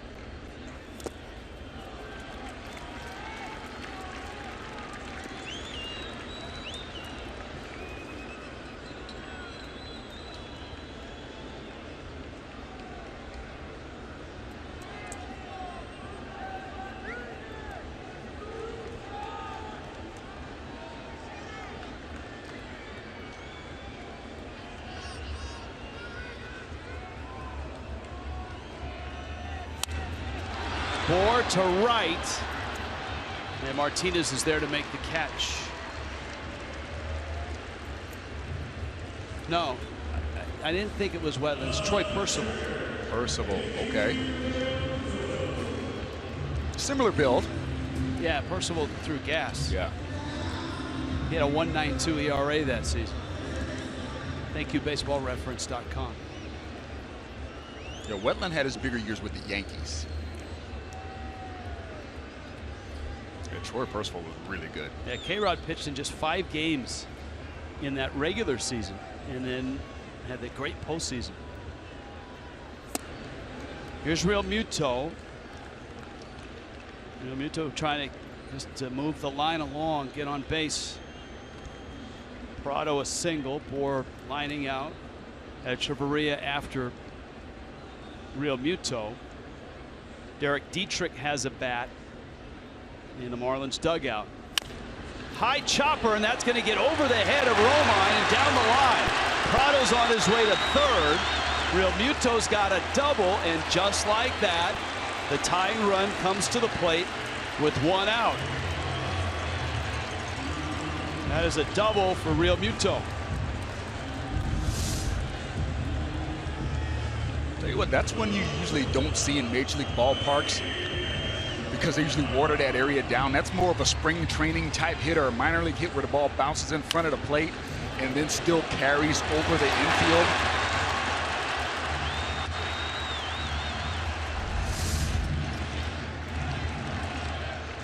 We used to call those Texas leaguers. Ball bouncing in the infield in front of the plate and going over the infielder's head. Now Echeverria. 0 for 3.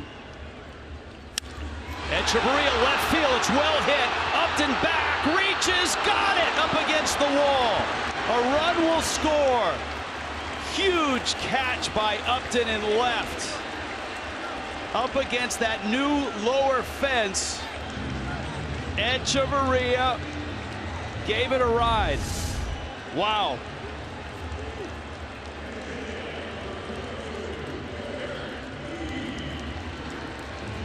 That's good outfield play. Got a good break on it. Went hard to the ball. It's going to go as a sacrifice fly, but it very easily could have been a 2-run extra base hit. Now there's 2 outs, and here is Dietrich.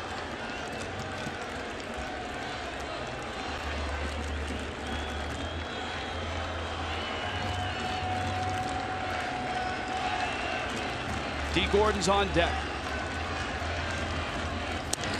Fastball's low. And it's 1-0.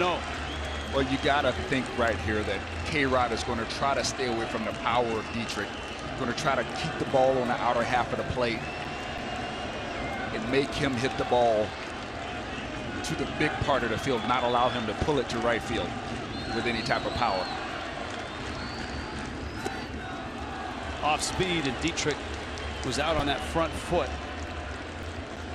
60 appearances, 6 home runs last year for K-Rod. He was touched by the long ball 14 times in 2014.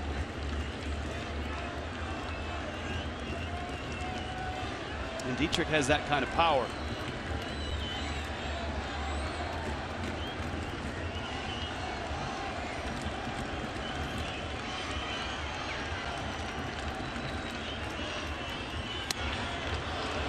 outside corner for a strike and another changeup.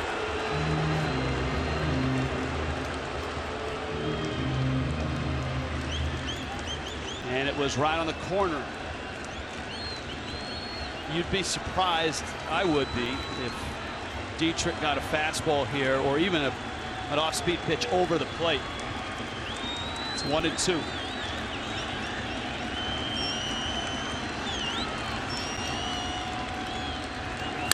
Changeup, line drive, base hit in the gap, left center. Real Muto scores. Dietrich racing around second, and he'll hold there. It's a one-run game.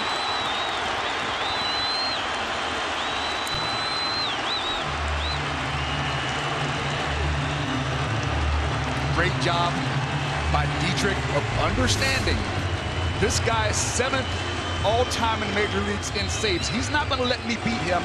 Pulling the baseball, I got to stay on this, take what he gives me. He stays on that changeup, beautifully drives it in the gap, picks up an RBI, and now it's a one-run game with the current batting title holder at the plate. Boy, that catch by Upton is enormous.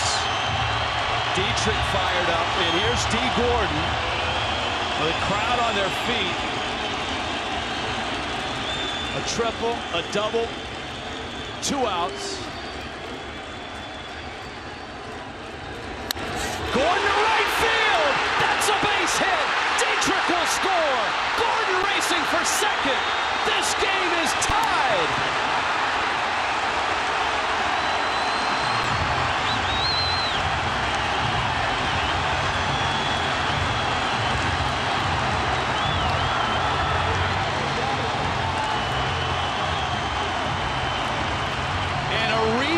Tigers bullpen has fallen apart in the 9th inning.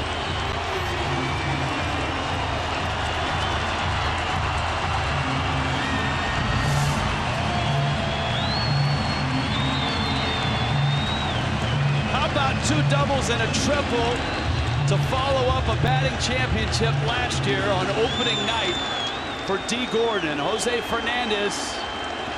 A lot of emotion right now at Marlins Park. And here is Ozuna. Great speed at second. Miami down 3 in the 9th. They have rallied to tie it.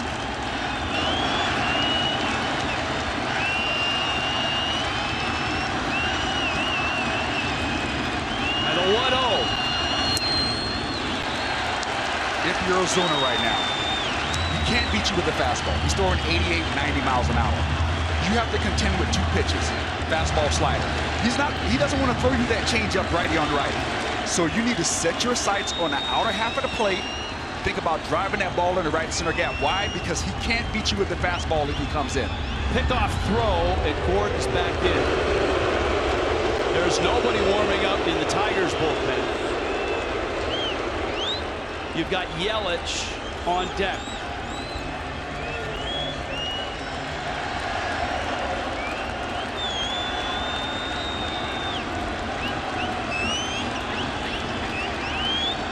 Two-0 pitch.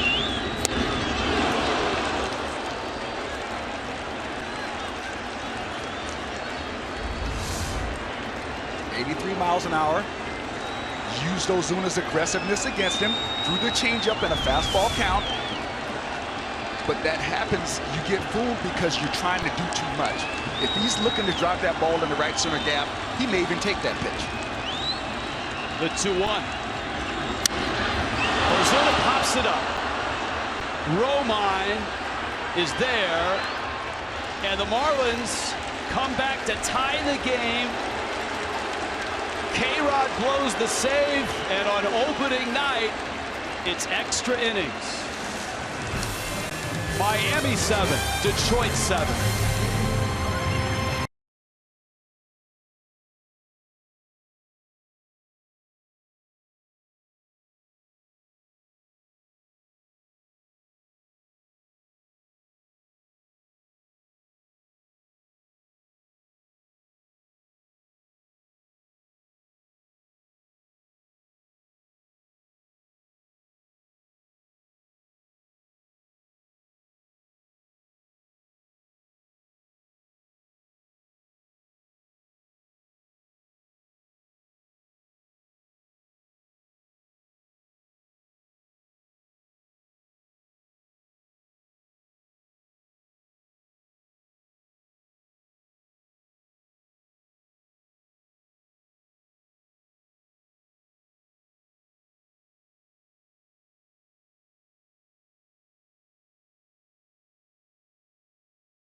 be the same. That's it. Stay the same, take the same work, have the same work ethic, and grind every day. That's it. Still got work to do. Still got to come better and work on things and continue to work.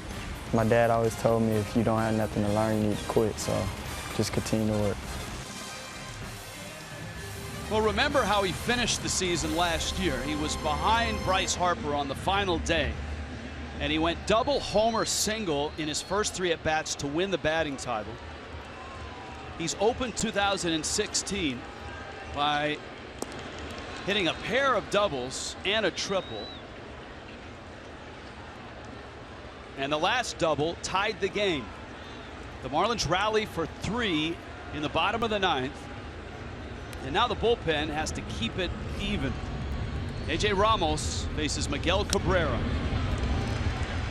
You got J.D. Martinez and Nick Castellanos, Andrew Romine in that third base spot. So Romine is due up third.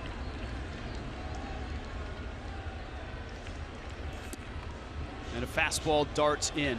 Battle of bullpens. And remember, Miami's bullpen was on the job a lot earlier than the Tigers. Edwin Jackson, Dustin McGowan, David Phelps, all scoreless innings. Brian Morris hit some speed bumps. He gave up 2 homers. Miggy chases. Ramos, of course, an unconventional closer in that he features at times 4 pitches. Fastball, slider, changeup, and a curveball. Yes, most closers are 2-pitch pitchers. Rare are there 3-pitch pitchers. Bouncer to short. Rough night for Echeverria out there, but he throws across to get the out. Etch has committed 2 throwing errors on the night, uncharacteristically, for a guy who was a Gold Glove finalist. And Don Mattingly finds himself in his first game as the skipper of the Marlins in extra innings. The Marlins have a deep bullpen, and they've needed one tonight. Ramos, the 5th to work, and obviously the Marlins have seen the last of Francisco Rodriguez, and the Tigers bullpen is up. There's J.D. Martinez. And don't go anywhere. It's Yelich, Stanton, Prado, bottom 10.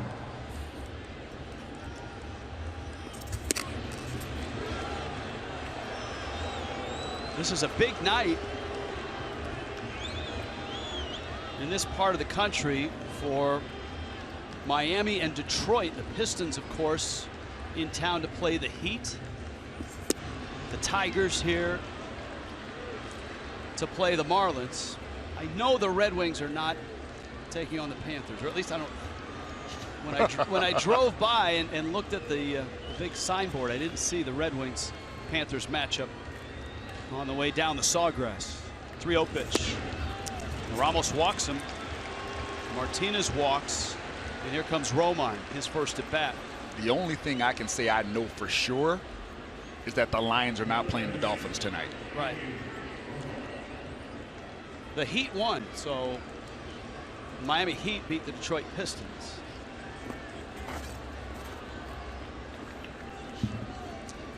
Has Jim Harbaugh already had his training camp down here in Florida yet?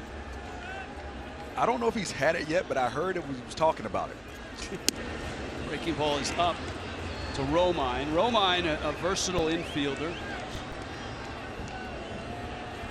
His dad was an outfielder in the big leagues, Kevin Romine.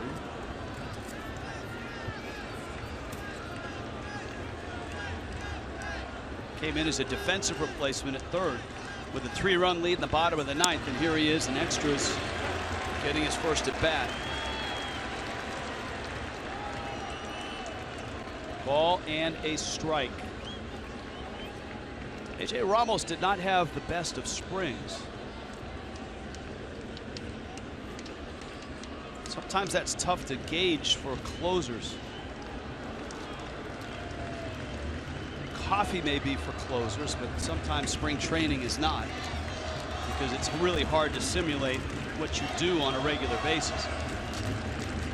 A lot of closers come in and work right after the starter so that he gets to face the major league lineup in, say, the 4th or the 5th inning.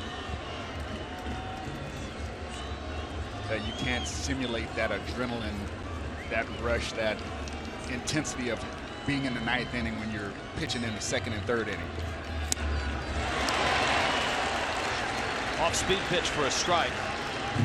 And remember, in AJ's defense about spring, he had a strained calf, and he didn't quite have a full spring training. 1 out. JD Martinez at first. Infield looks for 2. Ramos thought he had a strikeout. Well, there have been a few occasions tonight where that pitch has been called a strike, and even worse. That is out, and it runs the count to 2-2. Maybe a tad down. Right side of the infield is open, and it's hooked but fouled.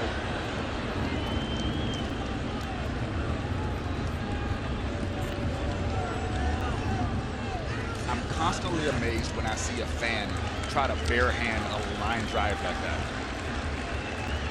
You would recommend bringing a club, right? I would recommend just letting it go by. All right, good. I agree with you. Here's the 2-2 coming. That's out.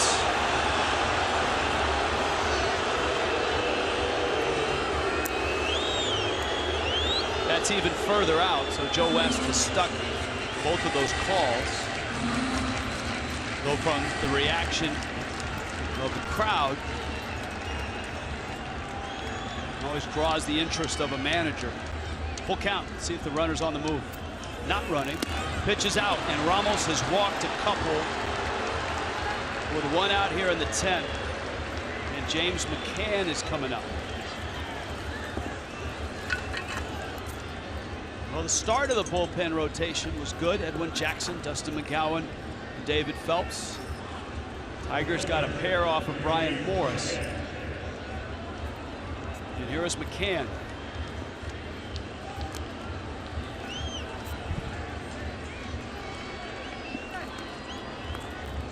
Down 5-0. Miami rallied to get within 1.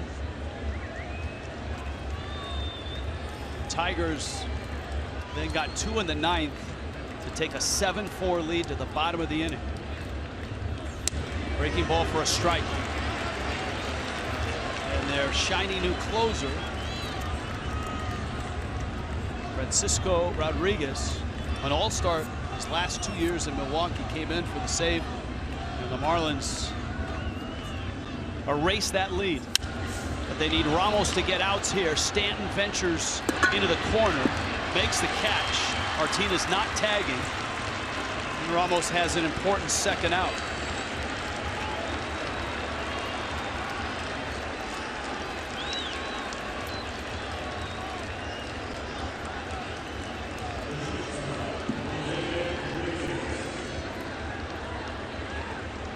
In that 9th inning comeback, the at-bat, the base hit by Dietrich, the double, may have been the most impressive. He stayed on a pitch down and away. Had 2 strikes. 2 strikes on him. That is a great point.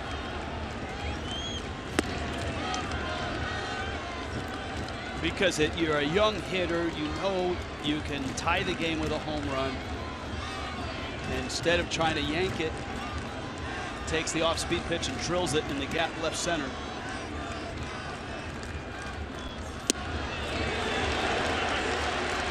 This is the at-bat you're talking about with 2 strikes. Watch the head right on it. When you see the catcher go palm up on the ball, that means that ball is really down. He went palm up on it, and he stayed down on it, kept his head down on it, swung through the ball. Kind of like we talked about with Stanton earlier, kept that bat going towards the field, not pulling off to the side by the dugout, going towards the middle of the field, stays extended, makes something good happen. And honestly, that's something he's going to have to do more of, because we know he's got the power. He's going to have to get more of those hits. Ramos is not getting enough of the strike zone right now. He's gone 3-1 on McCann, and that pitch was low. Well, most of his strikes he's thrown this inning has been with his breaking ball. So you may see him go to the breaking ball just to try to throw a strike. It's Iglesias at the plate, and he slices one foul and into the seats.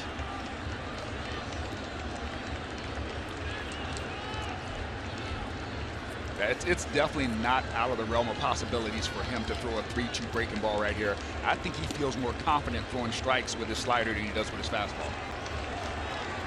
Iglesias not known as a power hitter.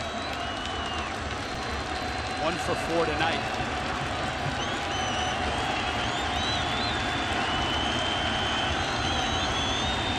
Let's see what he has. 3-2. Missed down low. And it looked like a righty on righty changeup. I don't like that pitch.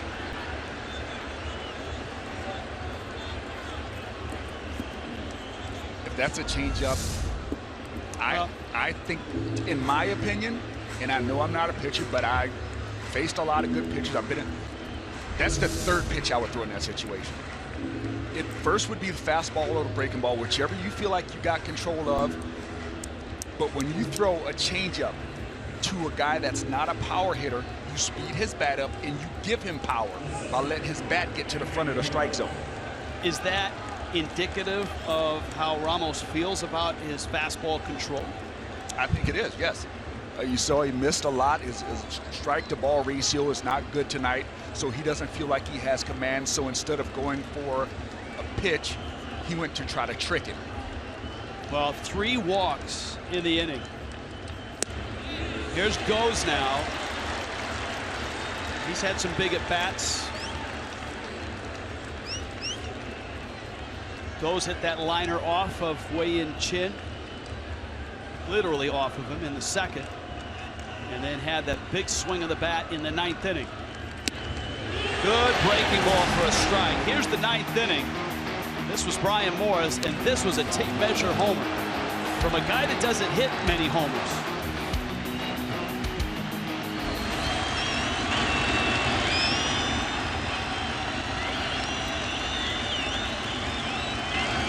Oh, 2. Bags loaded. Oh, to the screen. Bounces back. Real Muto. Hasn't. They've got the runner picked at first. Runner at first is off. Gordon is walking him towards second. And now he's tagged out. Just like that. I don't think I've ever seen a rundown executed like that. But when you think about it, from Gordon's point of view, it was absolutely perfect. That's what you do. You walk him walked down. him. You have the runner in front of you. You walk him down, and you just keep your eye on the third base runner. Amazing. We will look at it when we get back to the bottom of the 10th. Yelich, Stanton, Prado, Miami, Detroit, 7 apiece.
top of the 10th. By Real Muto, bounces back, but getting picked off of first base is Jose Iglesias. Nobody's moving on the bases, so no reason to panic if you're D. Gordon.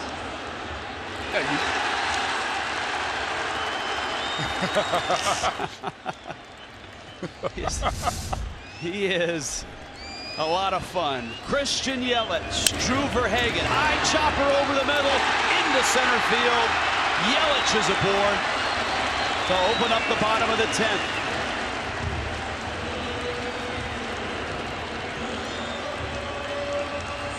And here comes Stanton.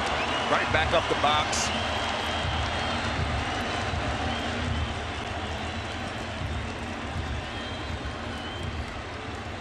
The infield is playing fast tonight. We've seen a few balls look like they pick up speed when they go off the bat. And they hit the ground. Stanton, 2-run homer, has walked. Yelich, excellent speed at first. And Stanton takes a rip at a 93-mile-an-hour fastball. Verhagen becomes the 4th reliever to work for the Tigers. First opening day roster, 20 appearances last year with Detroit. 6'6" righty. Misses down low. Verlander went 6. He had a no-hitter into the 6th. Stanton got him for the home run that inning.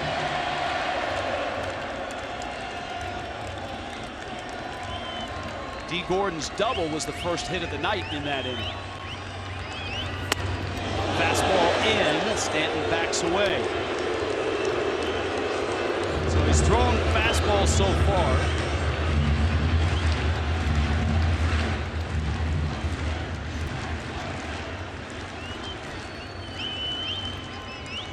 Infield shifted over the middle against Stanton. And it's heat on heat right now. 94 on that fastball. He hasn't shown a wrinkle yet.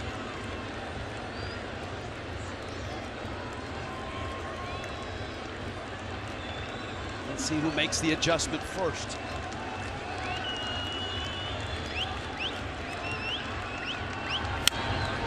That one foul back. Stanton a piece of it. Verhagen isn't backing down. Ghost is really deep out there in center field.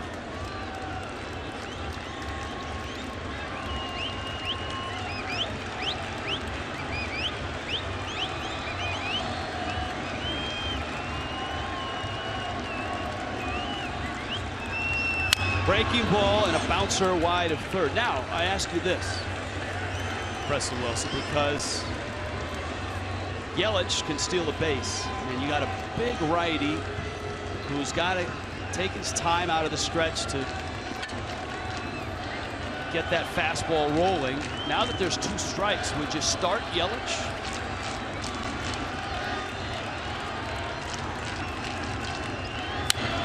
Stanton fouls it back. I wouldn't, simply because you got a guy on, and unless you know you can get this bag. If somebody from the bench has a time on him and say, look, we got him at 1-3, 1-4, we know you can get this bag, yes, go. But if it's anything other than that scenario, we let it play out with the big fella at the plate right here. Gotcha. I'm here to ask questions. 2-2. Breaking ball, got him. McCann squeezes it. And Verhagen with a big strikeout. There's 1 down. Ball more of a top to bottom break. Stanton can't stay on it. Big strikeout right there for Verhagen.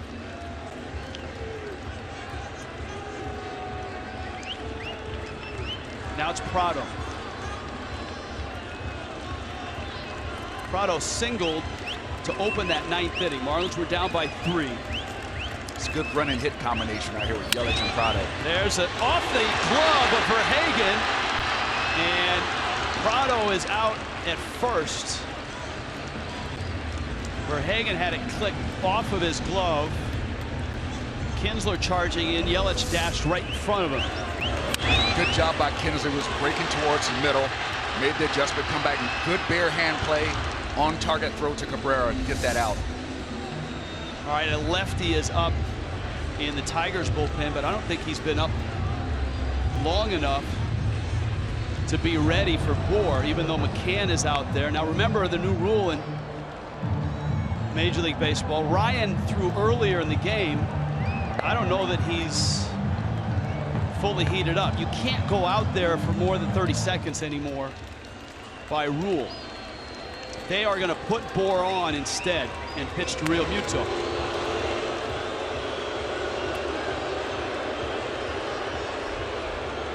I would have been more than surprised if Osmus would have had allowed Verhagen to pitch to Justin Bour in that situation. Well, the question would have been, had his lefty been up and ready, if he had brought him in just to face Bour with 2 outs. Got Real Muto on deck. Even after this intentional walk, Verhagen's only going to have 14 pitches. I wouldn't burn him. Oh, well, yeah. My thought was the lefty in to face Bour and try to end the inning that way. But now it's Real Muto against the hard-throwing righty. Brad Osmus in his 3rd year as the Tigers skipper. You do have excellent speed with the winning run at second base in Yelich. And Real Muto doubled his last time up. Real Muto choking up on the bat. And Verhagen spins one up there for a strike.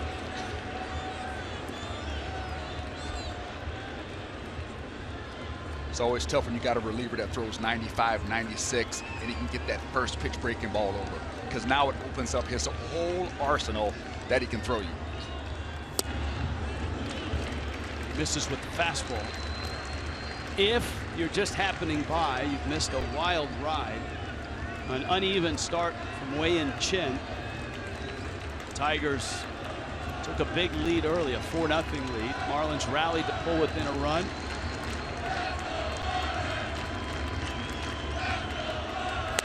Fastball up, actually 5-0 at one point before Miami finally got on the board. But a big 9th inning for the Marlins. A 3-run bottom of the 9th to tie it at 7.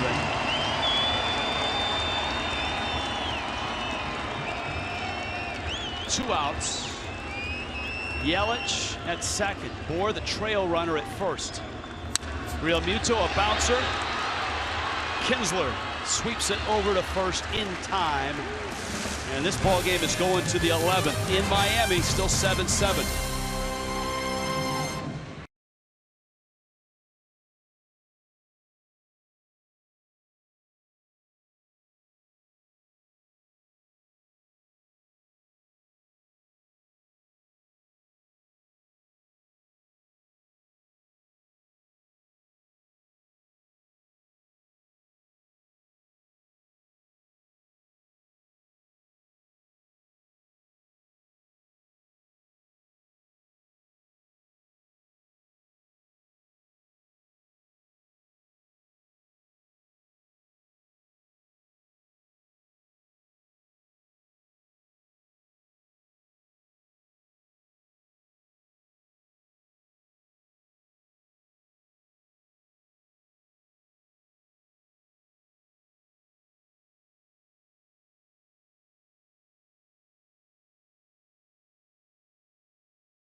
Prado got it started. Don't see too many of these. Baltimore was popular with a Baltimore chop. This was a terrific play by Justin Upton. A run scored on the sac fly, and Derek Dietrich. Preston Wilson loved this at bat. Dietrich brought the fish within a run, and then D. Gordon right away smacked a K-Rod changeup. Dietrich scored. Miami tied it. Still tied, 11th inning. Both managers having to scramble now. And the Marlins dip even deeper into their bullpen.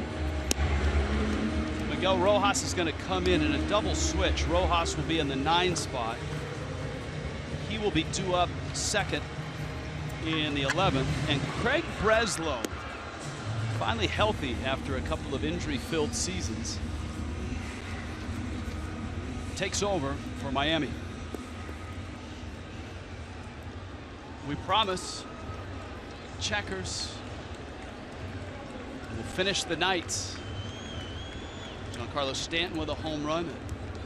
A high towering shot. Jeff Conine is out there still. Craig Minervini.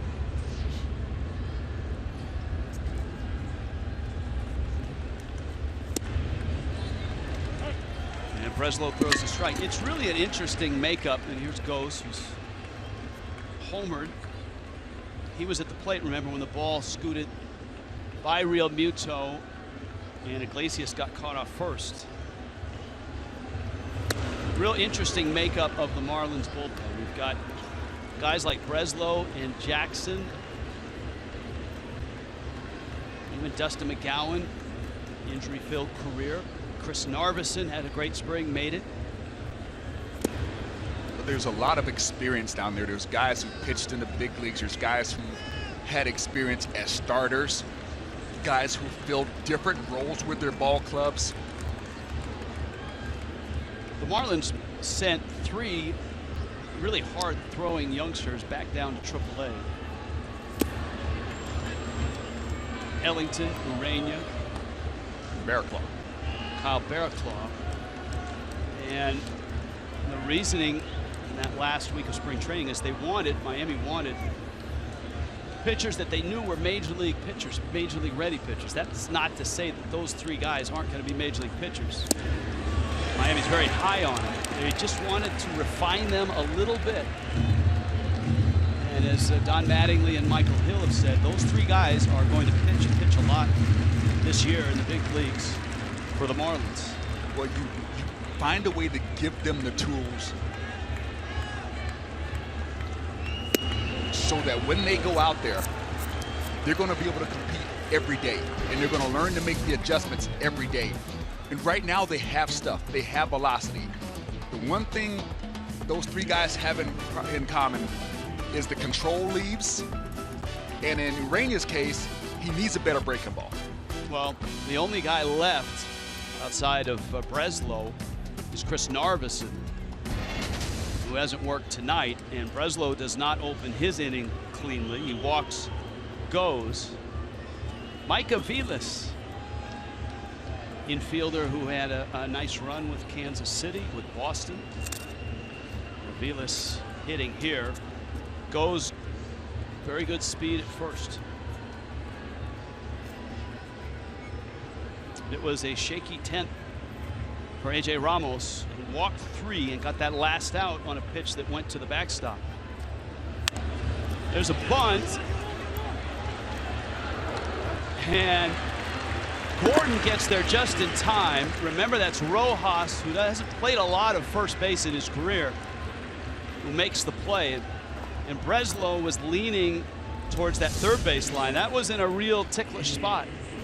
Well, I was really surprised to see how hard Breslow broke towards third base. So Aviles with the sacrifice. Rojas did a good job getting there. D had a long way to go because of the way the defense was set up, but I was really surprised to see how hard Breslow broke towards third as soon as he saw the angle of the bat. Now, Breslow is not necessarily a lefty specialist.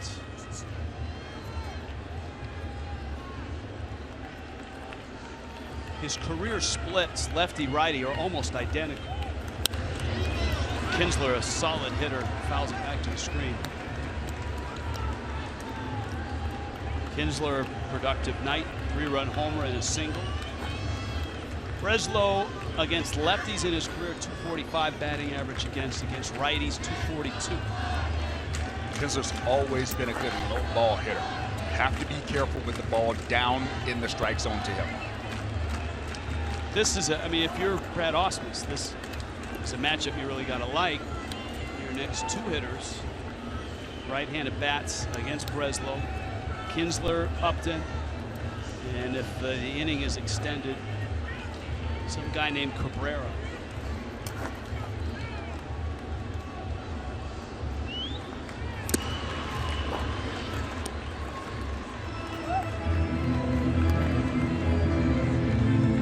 Last 4 years in Boston, a 4.15 ERA, 45 appearances last year. Shoulder issues in 13 and 14.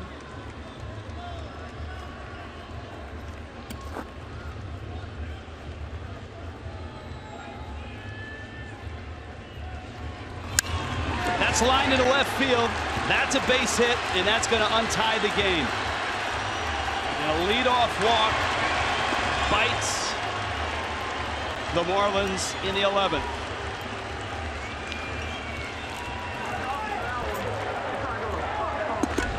Kinsler drives home his 4th run of the night. Where's his pitch? Down in the zone. He's always been a good low ball hitter, and I know pitchers are taught to keep the ball down, but sometimes you have to do what's counterintuitive.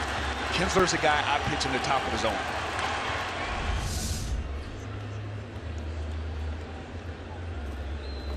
Now Upton, who has doubled and singled.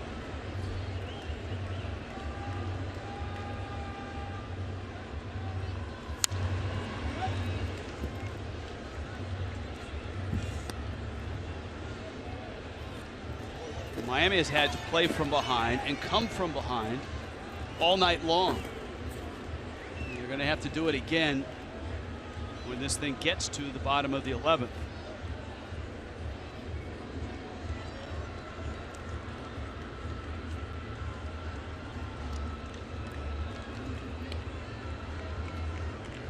Breslow often cited in the smartest guy in baseball poll. Yale graduate, molecular biophysics and biochemistry.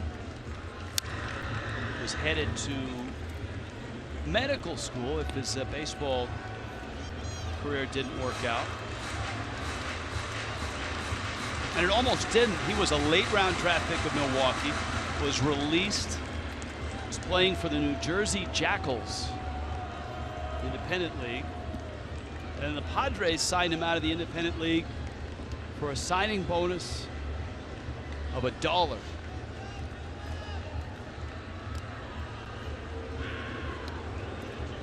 So essentially, he had to pay for his own gas to go meet the team. Well, and he also had to pay his agent out of that $1, whatever whatever commission his agent took. I would have wrote him a check.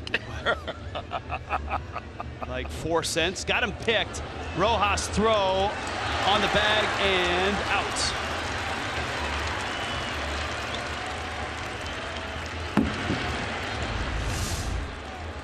I maybe wouldn't mind that play with 2 outs in a different part of the game, but it's extra innings. It's a 1-run ball game. You got one of your sluggers at the plate. Sometimes you just got to let the game play out. Counts 0-2 for Upton. And Breslow gets the strikeout, but the Tigers get a run. A leadoff walk comes around to score. Bottom 11, Miami down again by a run.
Tomorrow, the Marlins and the Tigers finish off this brief opening series, and Jose Fernandez takes the ball. Anibal Sanchez goes for the Tigers. Marlins live at 4:55 first pitch.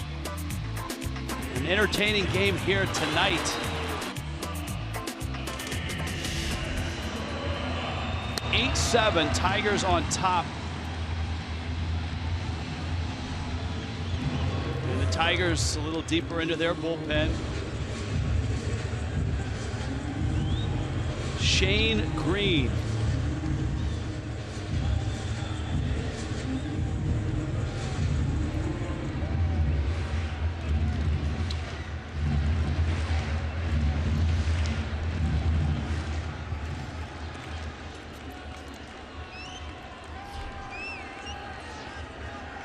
Danny Echeverria, Miguel Rojas, and then D. Gordon.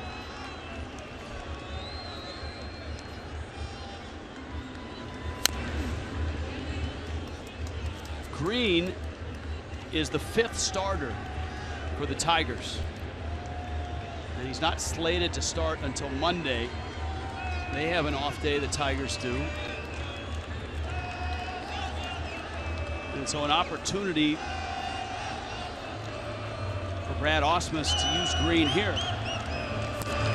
Breaking ball is out. It's 1-1.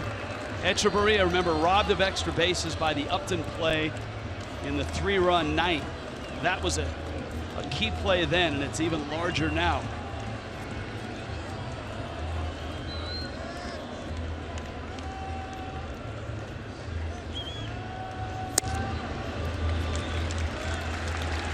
Feeding Echeverria breaking balls to open up this at bat. Counts 2-1.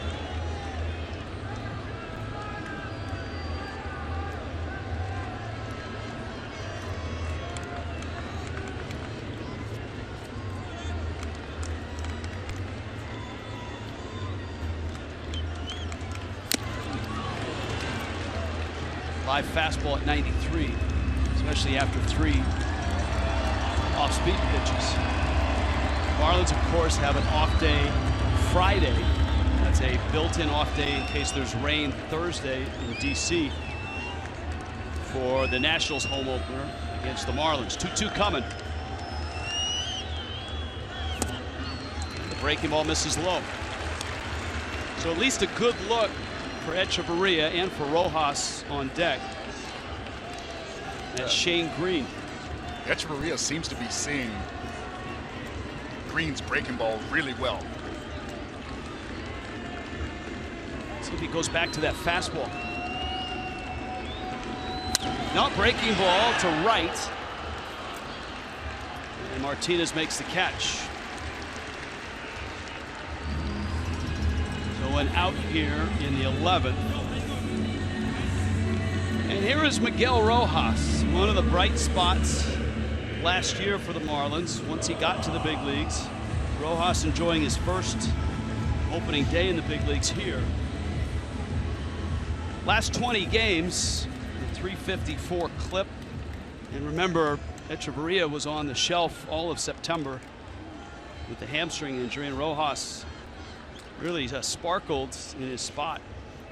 You could see him start to grow with confidence at the end of the year. Well, a lot of that was hard work with Frank Menechino, and the one thing that Menechino got Rojas to do was slow down at the plate. Felt everything was moving too fast. And all of a sudden, Rojas developed the ability to drive the ball up the middle into the opposite field. And he followed that up with a really nice spring.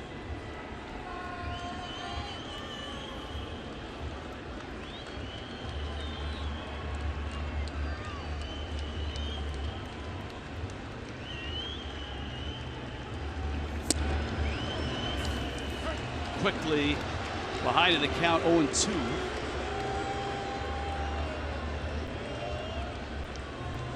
Two perfect pitches.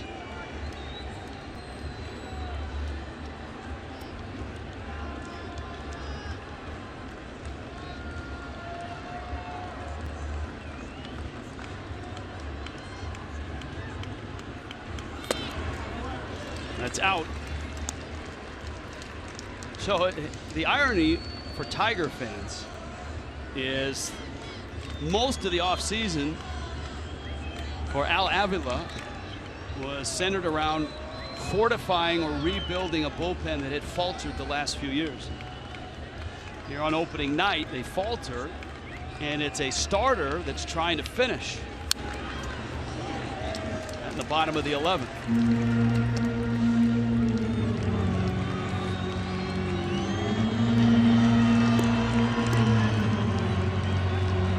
Rojas still alive at the count 1-2. D. Gordon's on deck. He's gone double, triple, double his last 3 at bats. Marlins would love to get Marcelo Zuna to the plate. To do that, Rojas or Gordon has to reach.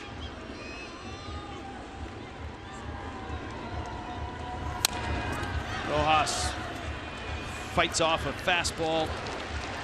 Kinsler takes care of him, and Miami, on a night where they've rallied on a couple of occasions, is down to their last out.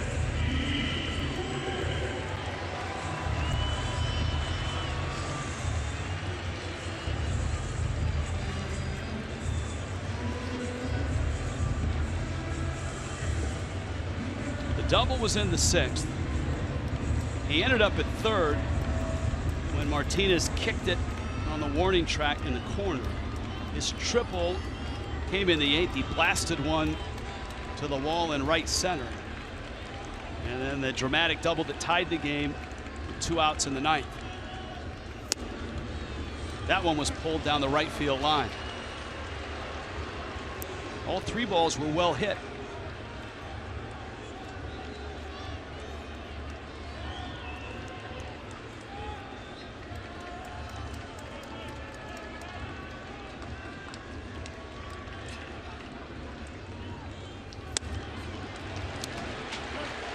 He's behind in the count 0-2. Good breaking ball right there from Green.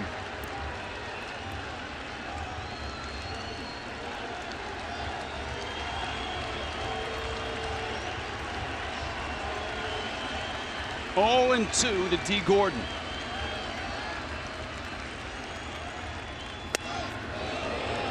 Up. Not necessarily in, but up. I think Gordon was leaning out over the plate, because I don't think that the pitch was that far in.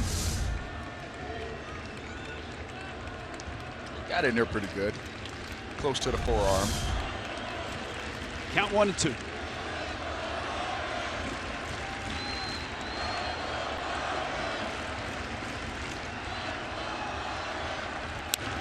Gordon jammed. Kinsler gets him at first, and the Tigers win it in 11. The Marlins, who rallied twice, including 3 runs down in the 9th to get to extras, lose it in 11. Miami's bullpen falters. Greg Breslow will get the loss. And Miguel Cabrera and the Tigers start the season 1-0. And in less than 24 hours, this 2-game series will be done. The Marlins have Jose Fernandez going in game 2 tomorrow. 8-7 the final. Marlins Live is coming up. All the highlights from this one.